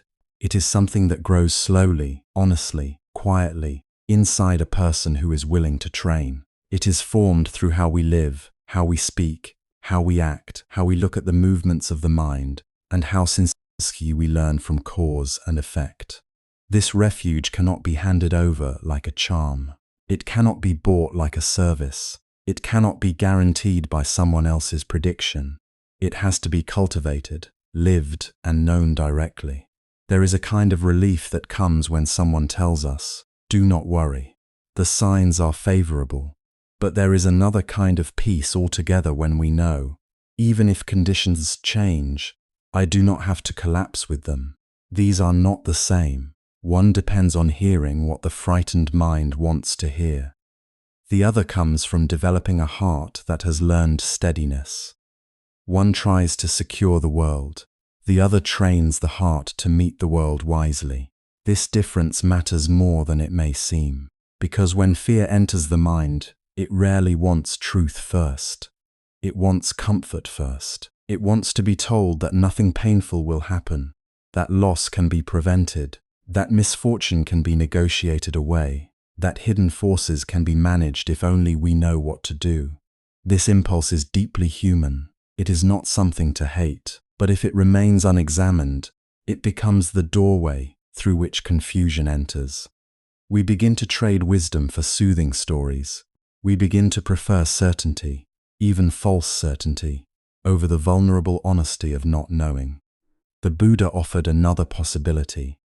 He taught human beings how to live in a world that is uncertain without becoming inwardly lost. He taught that the deepest protection does not come from controlling every outer condition, but from purifying the causes we ourselves are creating through body, speech, and mind. When a person begins to understand this, even dimly, a new dignity appears in their life. They stop relating to themselves as helpless passengers in a mysterious fate. They begin to see that how they live now matters. What they cultivate now matters. What they repeat in thought, word, and action matters. That is where real refuge begins to take root. A person who keeps precepts sincerely may still meet difficulty, but they sleep with a lighter heart. A person who restrains harmful speech may still face conflict, but they are no longer feeding the fire with their own words. A person who watches anger arise and pass, instead of obeying it blindly, discovers a protection no amulet can give. A person who reflects carefully before acting, and who learns to notice greed, fear, jealousy, and delusion as mental states rather than commands, is already building a sanctuary within. Not a sanctuary made of walls, but one made of clarity. This is why ethical living in the Buddha's teaching is never just moral decoration. It is not there to make a person look religious. It is the foundation of trust. When our conduct is careless, our mind becomes a place we ourselves cannot rely on. We become uneasy, divided, easy to frighten, easy to manipulate, easy to seduce with promises of rescue.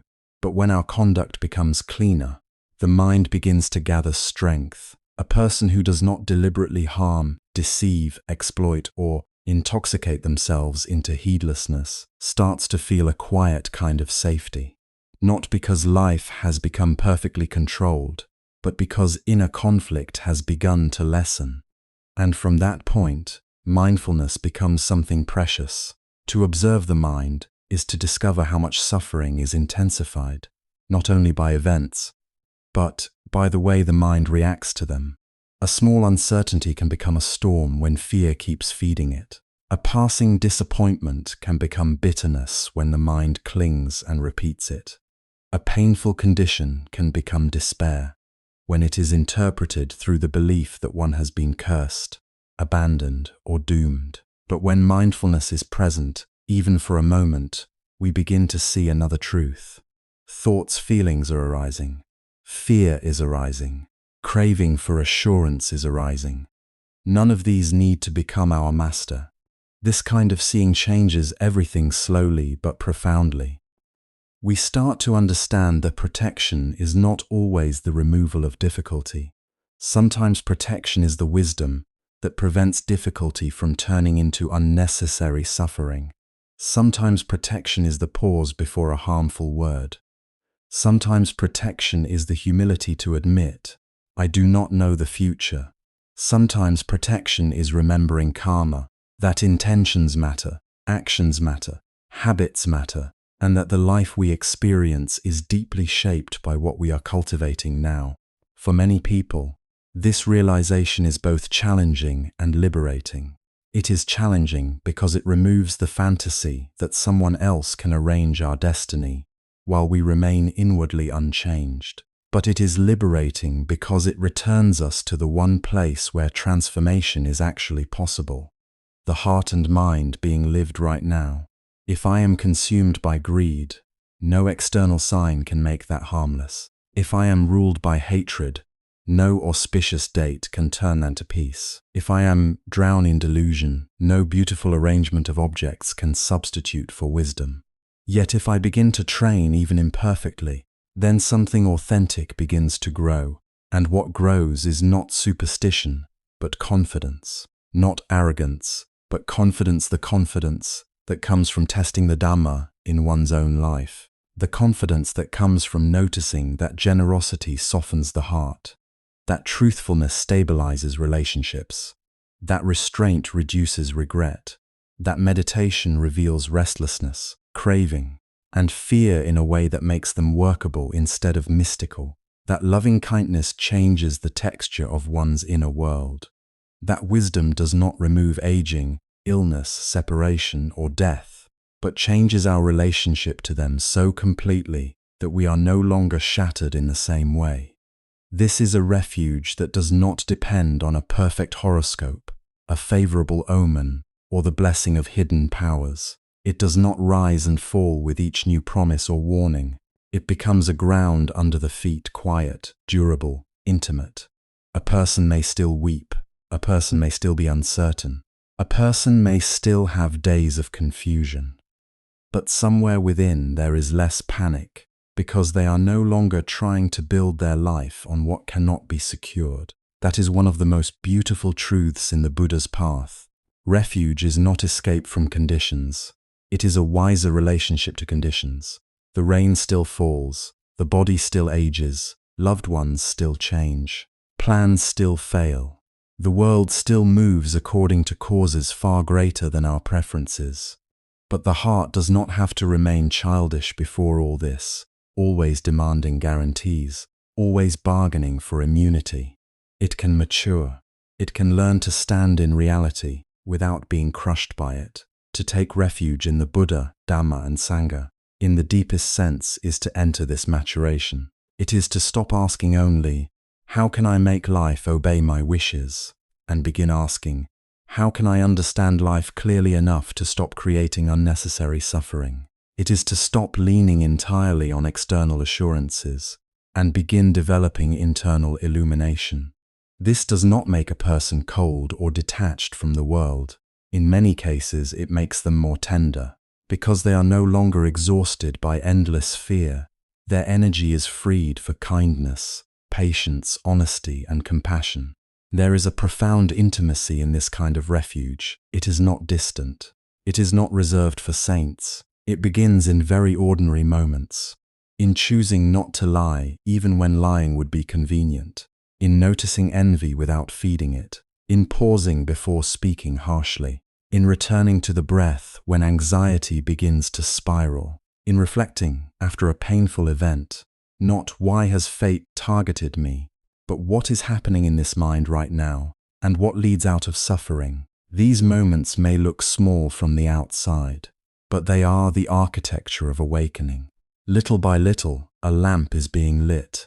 This is why the Buddha did not train people to become dependent on omens. He trained them to see impermanence, to see craving, to see the instability of all conditioned things, to see the moral power of intention, to see that clinging creates agitation and wisdom creates release. The lamp of wisdom is not switched on all at once for most of us.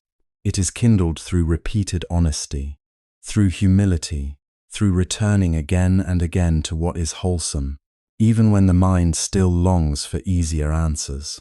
And when that lamp begins to glow, even faintly, a person no longer wanders through life in quite the same way. They may still appreciate beauty, ritual, and cultural forms, but they do not confuse them with liberation. They may still seek guidance from wise teachers, but they do not surrender their discernment.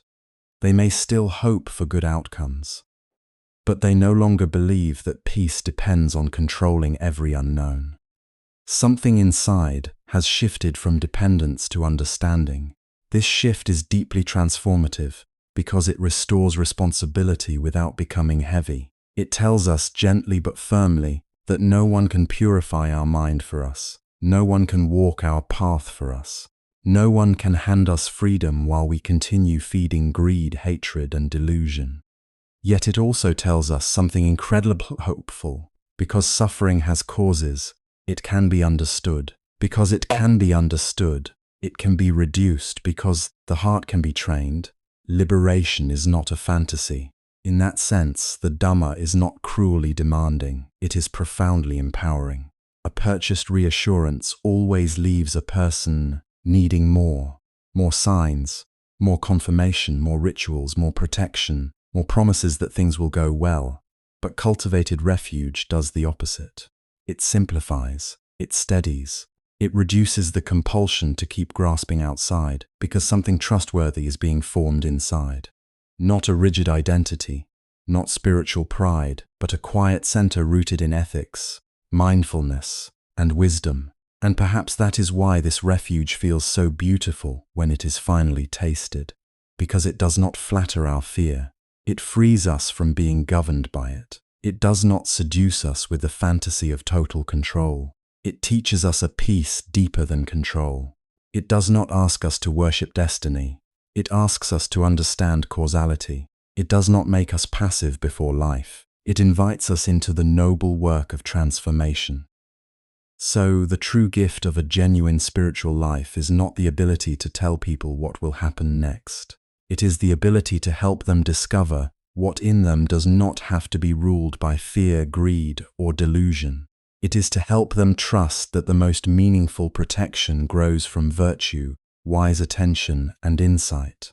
It is to remind them that the brightest lamp they will ever need is not hanging somewhere outside, waiting to be purchased, but waiting to be lit within. And once that truth is seen, even a little, the question is no longer only what monks should or should not do.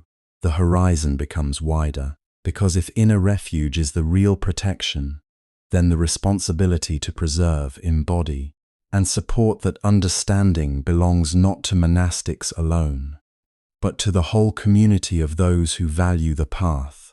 That is where the conversation becomes more honest, and perhaps more uncomfortable as well. It is easy to look at a monk who gives predictions, reads signs, speaks of lucky dates, or offers spiritual guarantees, and place the whole burden of blame on him alone. And certainly, a monastic has a profound responsibility. One who has left home, put on the robe, and undertaken the discipline of renunciation is not meant to turn the holy life into a service built on anxiety, fascination, or dependence. A monk is responsible for how he lives, for what he teaches, for what he accepts, and for whether his conduct points people toward liberation or toward confusion. But that is only part of the truth. The other part is closer to home. It concerns the people who gather around the robe, who listen, who praise, who donate, who share stories, who make certain kinds of monks famous and leave other kinds unseen. It concerns what lay communities admire, what they ask for, what they reward, and what they gradually normalize without even realizing it. Because teachings do not spread in a vacuum. Habits do not become powerful on their own. A culture forms through repeated choices, repeated desires, repeated acts of approval. If people approach monastics mainly with one question in their hearts, Will I be safe? Will I be lucky? Will my business prosper? Will my child pass the exam? Will my illness go away? Will my marriage survive? Then even the space around the Dhamma begins to bend. The robe, which should symbolize renunciation and truth, can slowly become associated with special access to hidden outcomes. And once that shift happens, something very subtle is lost. The monk is no longer seen first as a guide to understanding suffering and ending its causes. He is seen as someone who can manage uncertainty on behalf of others. That change may seem small at first. It may even feel harmless. Many people do not seek predictions because they are foolish or insincere. Often they seek them because they are afraid.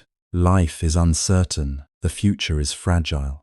Human beings want reassurance. When someone is facing grief, debt, illness, loneliness, or the fear of failure, the promise of certainty can feel like relief. The desire to know what is coming, or to find some ritual way to avoid pain, is deeply human. So this is not a matter of mocking people for their vulnerability. It is a matter of seeing how vulnerability, when not guided by wisdom, can be easily turned into dependency. And dependency is dangerous in spiritual life. When a community begins to cherish prediction more than practice, something unhealthy takes root. People may sit for long hours to hear about fate, but feel restless when invited to observe their own minds. They may eagerly offer donations for ceremonies meant to remove bad luck, but feel less moved to support the quiet, unglamorous work of study, meditation, confession, restraint, and service. They may remember the monk who guessed a detail about their life, yet overlook the monk who patiently teaches them how anger arises, how craving hardens, how kindness can be cultivated, how mindfulness can steady a shaking heart. Little by little, reverence shifts from virtue to spectacle, and spectacle always has a strong pull. It is dramatic, it is memorable, it gives the mind something to talk about. A prediction makes a better story than a sermon on restraint. A mysterious ritual travels faster than a teaching on ethical speech. Claims of unseen power attract attention in ways that simplicity rarely does. This is one reason communities can unintentionally encourage wrong livelihood, even while thinking they are honoring religion. They may not say, "Please abandon the renunciant ideal and entertain us instead," but through attention, money, excitement, and social prestige. That is effectively the message that can be sent. A monk sees where the crowds gather. He sees which words bring offerings and which words bring silence. He sees what people celebrate and what they ignore. If he is not deeply grounded, he may begin to adapt. Perhaps not all at once. Perhaps at first he only adds a little of what people want. A few auspicious dates, a few signs, a few assurances, a few spiritual shortcuts packaged as compassion. And because the community responds warmly, the line becomes easier to cross again. Before long, what should have been a life of training becomes mixed with performance. What should have cut through delusion begins to feed it. This is why preserving the integrity of the Dhamma can never be the duty of monastics alone. The lay community helps create the conditions in which the Dhamma is either protected or diluted. Support is never neutral. Every act of support says something about what is being valued. Every invitation, every donation, every recommendation to family and friends, every expression of admiration helps shape the religious atmosphere that others will enter. So lay people must also ask difficult questions, not in a spirit of suspicion, but in a spirit of care. What am I actually seeking when I go to a monastic? Do I want to understand my mind more clearly? Or do I want someone to calm my fear without asking me to change? Am I drawn to teachers who speak hard truths with compassion? Or only to those who make me feel specially protected? Do I support those who live simply and consistently, even if they are not impressive in worldly terms? Or do I mostly celebrate those whose mystery gives me something exciting to believe in? These questions matter because the health of a spiritual community depends not only on what is taught from the front, but on what is desired from the seats. A healthy relationship between laypeople and monastics is beautiful precisely because it is not transactional in the ordinary sense. A monk is not there to sell certainty. A layperson is not there to purchase blessings as a substitute for ethical living. Instead, there is a mutual commitment to what is wholesome. The monastic offers teaching, example, restraint, and compassion. The layperson offers material support, respect, protection, and a sincere willingness to practice. In that relationship, both sides are ennobled. The robe remains honorable, and the act of giving becomes meaningful because it supports liberation rather than illusion. To protect that kind of relationship, communities must learn to recognize value where the world often fails to look. A monk who lives quietly, keeps his precepts, speaks truthfully, and does not exploit fear may appear less extraordinary than one who makes bold claims. But in the Buddha's way, that quiet monk may be offering something far more precious. He offers reliability. He offers a life not built on manipulation. He offers a refuge that does not depend on drama. He offers the rare dignity of someone who is not trying to control others by controlling their hopes. Such teachers need support, not occasional praise, but real support. They need food, shelter, medicine, and the practical conditions that allow them to continue their training and teaching. They also need something less visible, but just as important. They need to be heard. They need communities willing to sit still long enough to receive teachings that may not flatter the ego or feed spiritual excitement. They need lay followers who understand that the deepest medicine is often plain in appearance. A teaching on generosity, patience, right speech, mindfulness, and karma may not dazzle the imagination, but it can save a life from confusion. It can save a family from cycles of anger. It can save a person from years of running after signs while neglecting the state of the heart.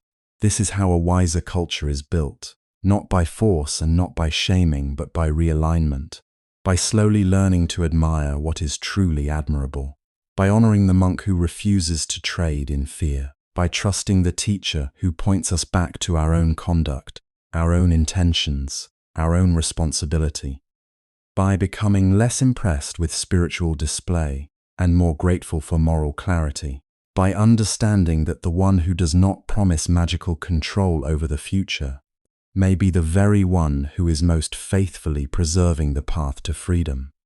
When communities value wisdom over wonder, something clear begins to return. The Dharma becomes easier to recognize.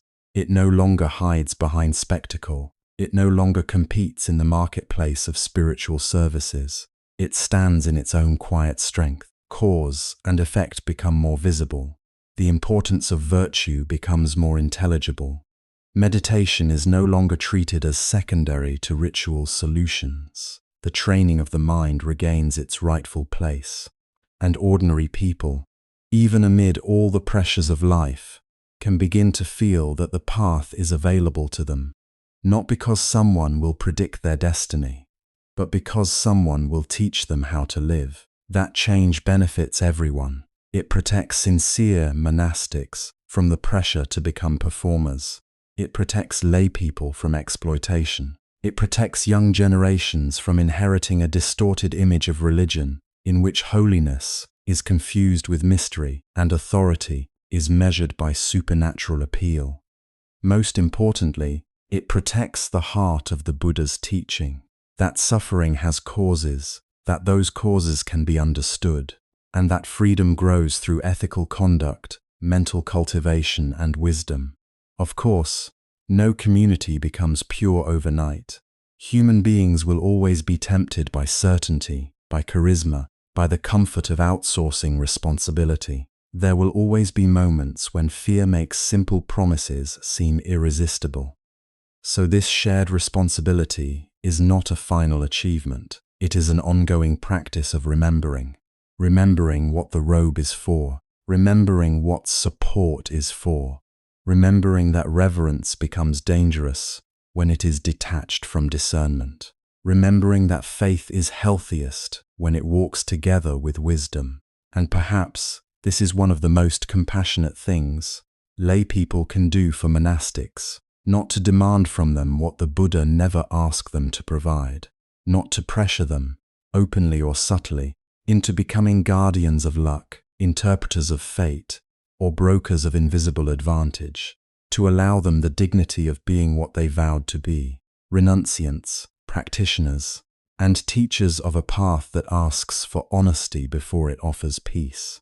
Likewise, perhaps this is one of the most compassionate things monastics can do for lay people.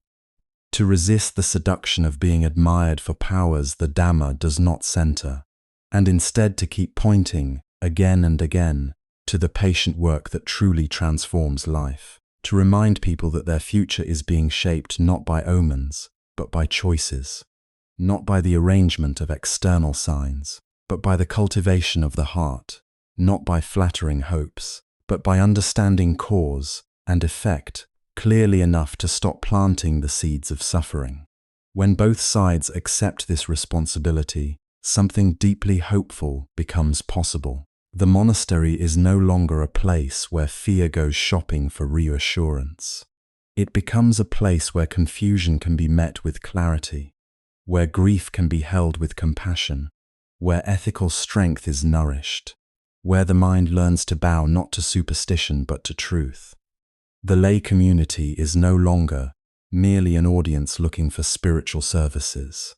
It becomes an active guardian of what is genuine, helping ensure that the teachings handed down are not slowly covered over by the dust of craving. And in that mutual care, the Dhamma remains alive in the most meaningful sense, not just preserved in books, not just repeated in ceremonies, but embodied in the relationship between those who teach and those who support, a relationship rooted in sincerity, in restraint, in wise generosity, in the shared understanding that what truly blesses a life is not the promise of control over tomorrow, but the courage to live rightly today. That shared responsibility opens the way for one final reflection, perhaps the most important of all. If this is the kind of relationship that keeps the Dhamma clear, then what kind of spiritual future are we together willing to build? If that is the question before us, then the answer cannot be built on fascination, fear, or spiritual display. It must be built on clarity, the kind of clarity the Buddha kept pointing back to again and again. Not the clarity of someone claiming to see hidden forces, secret destinies, or invisible blessings waiting behind the right ritual, but the clarity that comes when a human being understands cause and effect, sees the movements of greed, anger, and delusion within the heart, and begins the work of letting them go. This is where everything returns to its true center. The worth of a genuine monk does not lie in an ability to predict what will happen next. It does not lie in reading a face and naming a future, in calculating auspicious hours, in arranging symbols, directions, or energies, or in speaking in ways that make others feel both frightened and dependent. Those things may impress the mind for a moment. They may create a feeling of mystery. They may even offer emotional comfort to those who are anxious and desperate for certainty. But none of that is the heart of the holy life. A true monk is valuable for a very different reason. He is valuable because he has left behind the ordinary race for gain, status, possession, and control in order to train himself in something deeper. He undertakes the discipline of conduct not to appear holy, but to become harmless. He practices restraint not to impress others, but to free the mind from slavery to impulse. He studies and contemplates the Dhamma, not so that he can dominate people with spiritual authority, but so that he can point beyond confusion toward understanding. And he cultivates compassion, not as a performance, but as a natural expression of a heart that no longer wants to exploit the weakness of others. That is a radically different vision from the one many people have quietly absorbed. In the world, we are often taught to seek advantage. We are trained to ask what can protect us, What can secure our future? What can increase our luck? What can reduce our risk? What can give us some hidden edge over uncertainty? So when life becomes unstable, when illness appears, when money tightens, when relationships break, when children suffer, when fear of the future grows heavy, it is easy for the mind to look for quick assurance. It is easy to want someone to tell us what is coming and how to avoid pain. It is easy to want a sacred figure who can promise favorable outcomes. But the Buddha did not establish the monastic life as a marketplace of reassurance. He did not send monks into the world to trade in omen, prediction, ritual power, or personalized destiny. He established the holy life as a path of liberation, a path grounded in right view, a path that begins with the recognition that suffering has causes, and that freedom also has causes, a path that asks for honesty rather than fantasy, practice rather than dependence, and transformation rather than superstition.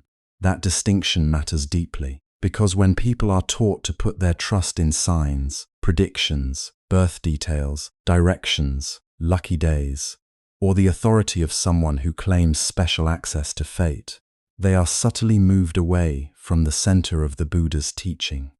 Their attention shifts outward.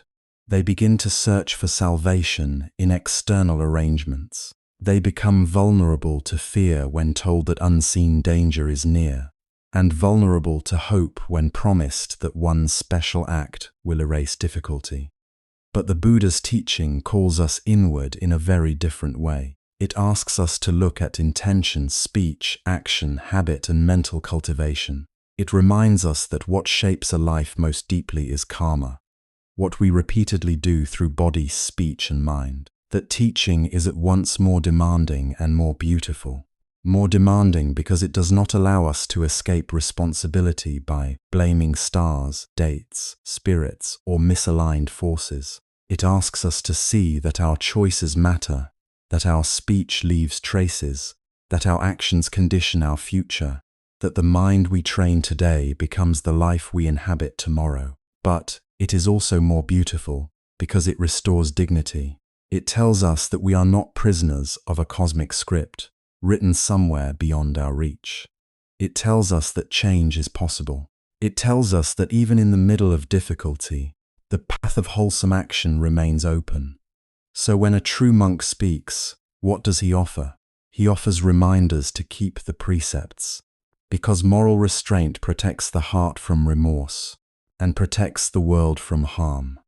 He offers encouragement to practice mindfulness, because a scattered mind is easily driven by fear, craving, and illusion, while a mindful mind begins to see clearly. He offers teachings on impermanence, because much of our panic comes from wanting the unstable to become stable. He offers teachings on karma, because without understanding karma we become either fatalistic or careless. He offers teachings on compassion, patience, generosity, and wisdom, because these are the qualities that actually transform the texture of a human life. And perhaps, most importantly, he does not place himself between people and truth, as though he were the owner of their destiny. A true renunciant points away from personal power and back toward the Dharma. He does not train others to cling to him as a source of magical intervention. He trains them to observe their own minds, to understand suffering, to recognize unwholesome states when they arise, to abandon what leads to harm, to cultivate what leads to peace. In that sense, his role is not to become spiritually indispensable, but to help others become inwardly honest and wise. That is why purity of conduct matters so much. Without virtue, religious image becomes dangerous. Without restraint, spiritual language can easily become a tool for manipulation. Without humility, robes can hide ambition. But when a monk truly lives in accordance with the path, his presence itself becomes a teaching, not because of drama, but because of simplicity, not because of spectacle, but because of steadiness. People feel, sometimes without even being able to explain it, that they are near someone who is not trying to use them, someone who is not feeding on their fear, someone whose peace does not come from controlling outcomes, but from understanding the nature of life. That kind of example is precious in any age, but especially in an age of confusion. Today, many people are overwhelmed. Information is constant. Anxiety is commercialized. Spirituality is often packaged, sold, branded, and mixed with desire. People are told they can manifest, attract, neutralize, unlock, shield, and optimize nearly every part of existence if they only find the right guide, the right ritual, the right object, the right timing. In such a climate, the quiet integrity of a genuine monk may seem almost unimpressive at first. He may offer no secret shortcut, no dramatic promise, no special guarantee that suffering will disappear on command. And yet what he offers is far greater. He offers the path by which a person can become less ruled by greed, less consumed by hatred, less deceived by delusion, more capable of honesty, more capable of restraint, more capable of inner calm, more capable of meeting gain and loss, praise and blame, pleasure and pain with wisdom instead of panic. He offers a way of life that may not flatter our fantasies, but can actually free the heart. This is the future the Buddha pointed to, not a future decoded by fortune-telling, but a future shaped by causes. Not a future secured by sacred transaction, but a future gradually purified by practice. Not a future guaranteed by someone else's blessing, but a future opened by one's own commitment to ethical living, mindfulness, and insight. If we truly understand this, then our relationship to religion begins to change. We stop asking, "Who can tell me what will happen?" and begin asking, "What am I doing now that leads to suffering? And what can I cultivate now that leads to peace?" We stop searching for people who claim to manage fate and begin valuing those who teach us how to live with integrity. We stop measuring spiritual worth by charisma, mystery, or predictive skill and begin recognizing the deeper marks of authenticity, harmlessness, restraint, wisdom, patience, and compassion. And this shift is not only for monks, it is for all of us. Because superstition does not survive merely through institutions. It survives through the desires within the human heart, through our longing to control what cannot be controlled, through our refusal to sit with uncertainty, through our wish to gain safety without transformation. To walk the Buddha's path, then, is not only to question misleading teachers. It is also to question the impulses in ourselves that make us vulnerable to them. It is to notice how quickly fear wants promises, how quickly pain wants shortcuts, how quickly insecurity wants someone else to carry the burden of wisdom for us. But no one can practice in our place. No one can purify our intentions for us. No one can speak kindly on our behalf while we continue to speak harshly. No one can meditate for us, restrain us, awaken for us, or free us from the consequences of our own actions through ceremony or prediction. Guidance matters. Community matters. The support of wise monastics matters greatly. But the path becomes real only when we begin to walk it in our own lives. That is the quiet dignity of the Buddha's teaching. It does not humiliate us by making us helpless before hidden powers. It ennobles us by showing that liberation is connected to understanding and practice. It asks for effort, yes. It asks for sincerity. It asks us to face ourselves more honestly than many of us are used to doing. But it also gives something no superstition can truly give, a stable refuge rooted in reality. So if we are wondering what kind of spiritual future we should help build together, perhaps the answer is now very simple. A future in which monks are honored not for mystical services, but for integrity. A future in which laypeople support the Sangha, not to purchase protection, but to sustain the living presence of the Dharma. A future in which teachings on karma, ethics, mindfulness, and wisdom are not pushed aside by rituals of fear. A future in which children grow up learning that character matters more than omens, that intention matters more than signs, and that peace comes not from manipulating fortune, but from purifying the heart.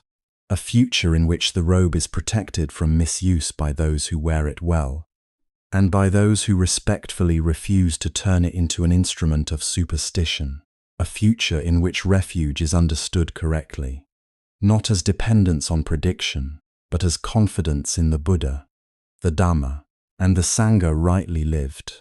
And from that future, a different kind of hope becomes possible, not the fragile hope that depends on hearing good news about destiny, but the durable hope that arises when we know wholesome causes bear wholesome fruits, the hope that grows when we keep precepts even in difficulty, when we pause before speaking in anger, when we choose generosity over grasping, when we remember the breath in the middle of fear, when we examine our motives, when we bow not to magic but to truth, when we begin, slowly and imperfectly, to trust that a purified mind is the safest ground a human being can cultivate. That path may look quiet from the outside. It may not attract the same attention as miracle stories or dramatic predictions. But quiet is not weakness. Quiet can be depth. Quiet can be honesty. Quiet can be the place where illusion loses its hold and wisdom begins to breathe. And maybe that is what so many people are truly hungry for, even if they do not yet have words for it. Not more excitement, not more mystery, not more spiritual performance, but a place where the heart can rest in what is true, a place where no one is selling fear, a place where no one is pretending to control the future, a place where the ancient path is still being walked with in sincerity, and where anyone willing to practice can begin to taste its peace.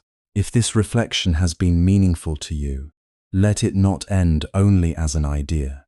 Let it become a quiet turning of the heart, a willingness to look more carefully, a willingness to honor what is genuine, a willingness to release the habits of superstition and come closer to the discipline that actually liberates. And if you find this useful, subscribe to the channel, like this video, and leave a comment. In the end, the truest guide is not the one who tells us our fate. It is the one who helps us see the causes from which suffering grows, and the causes from which peace is born.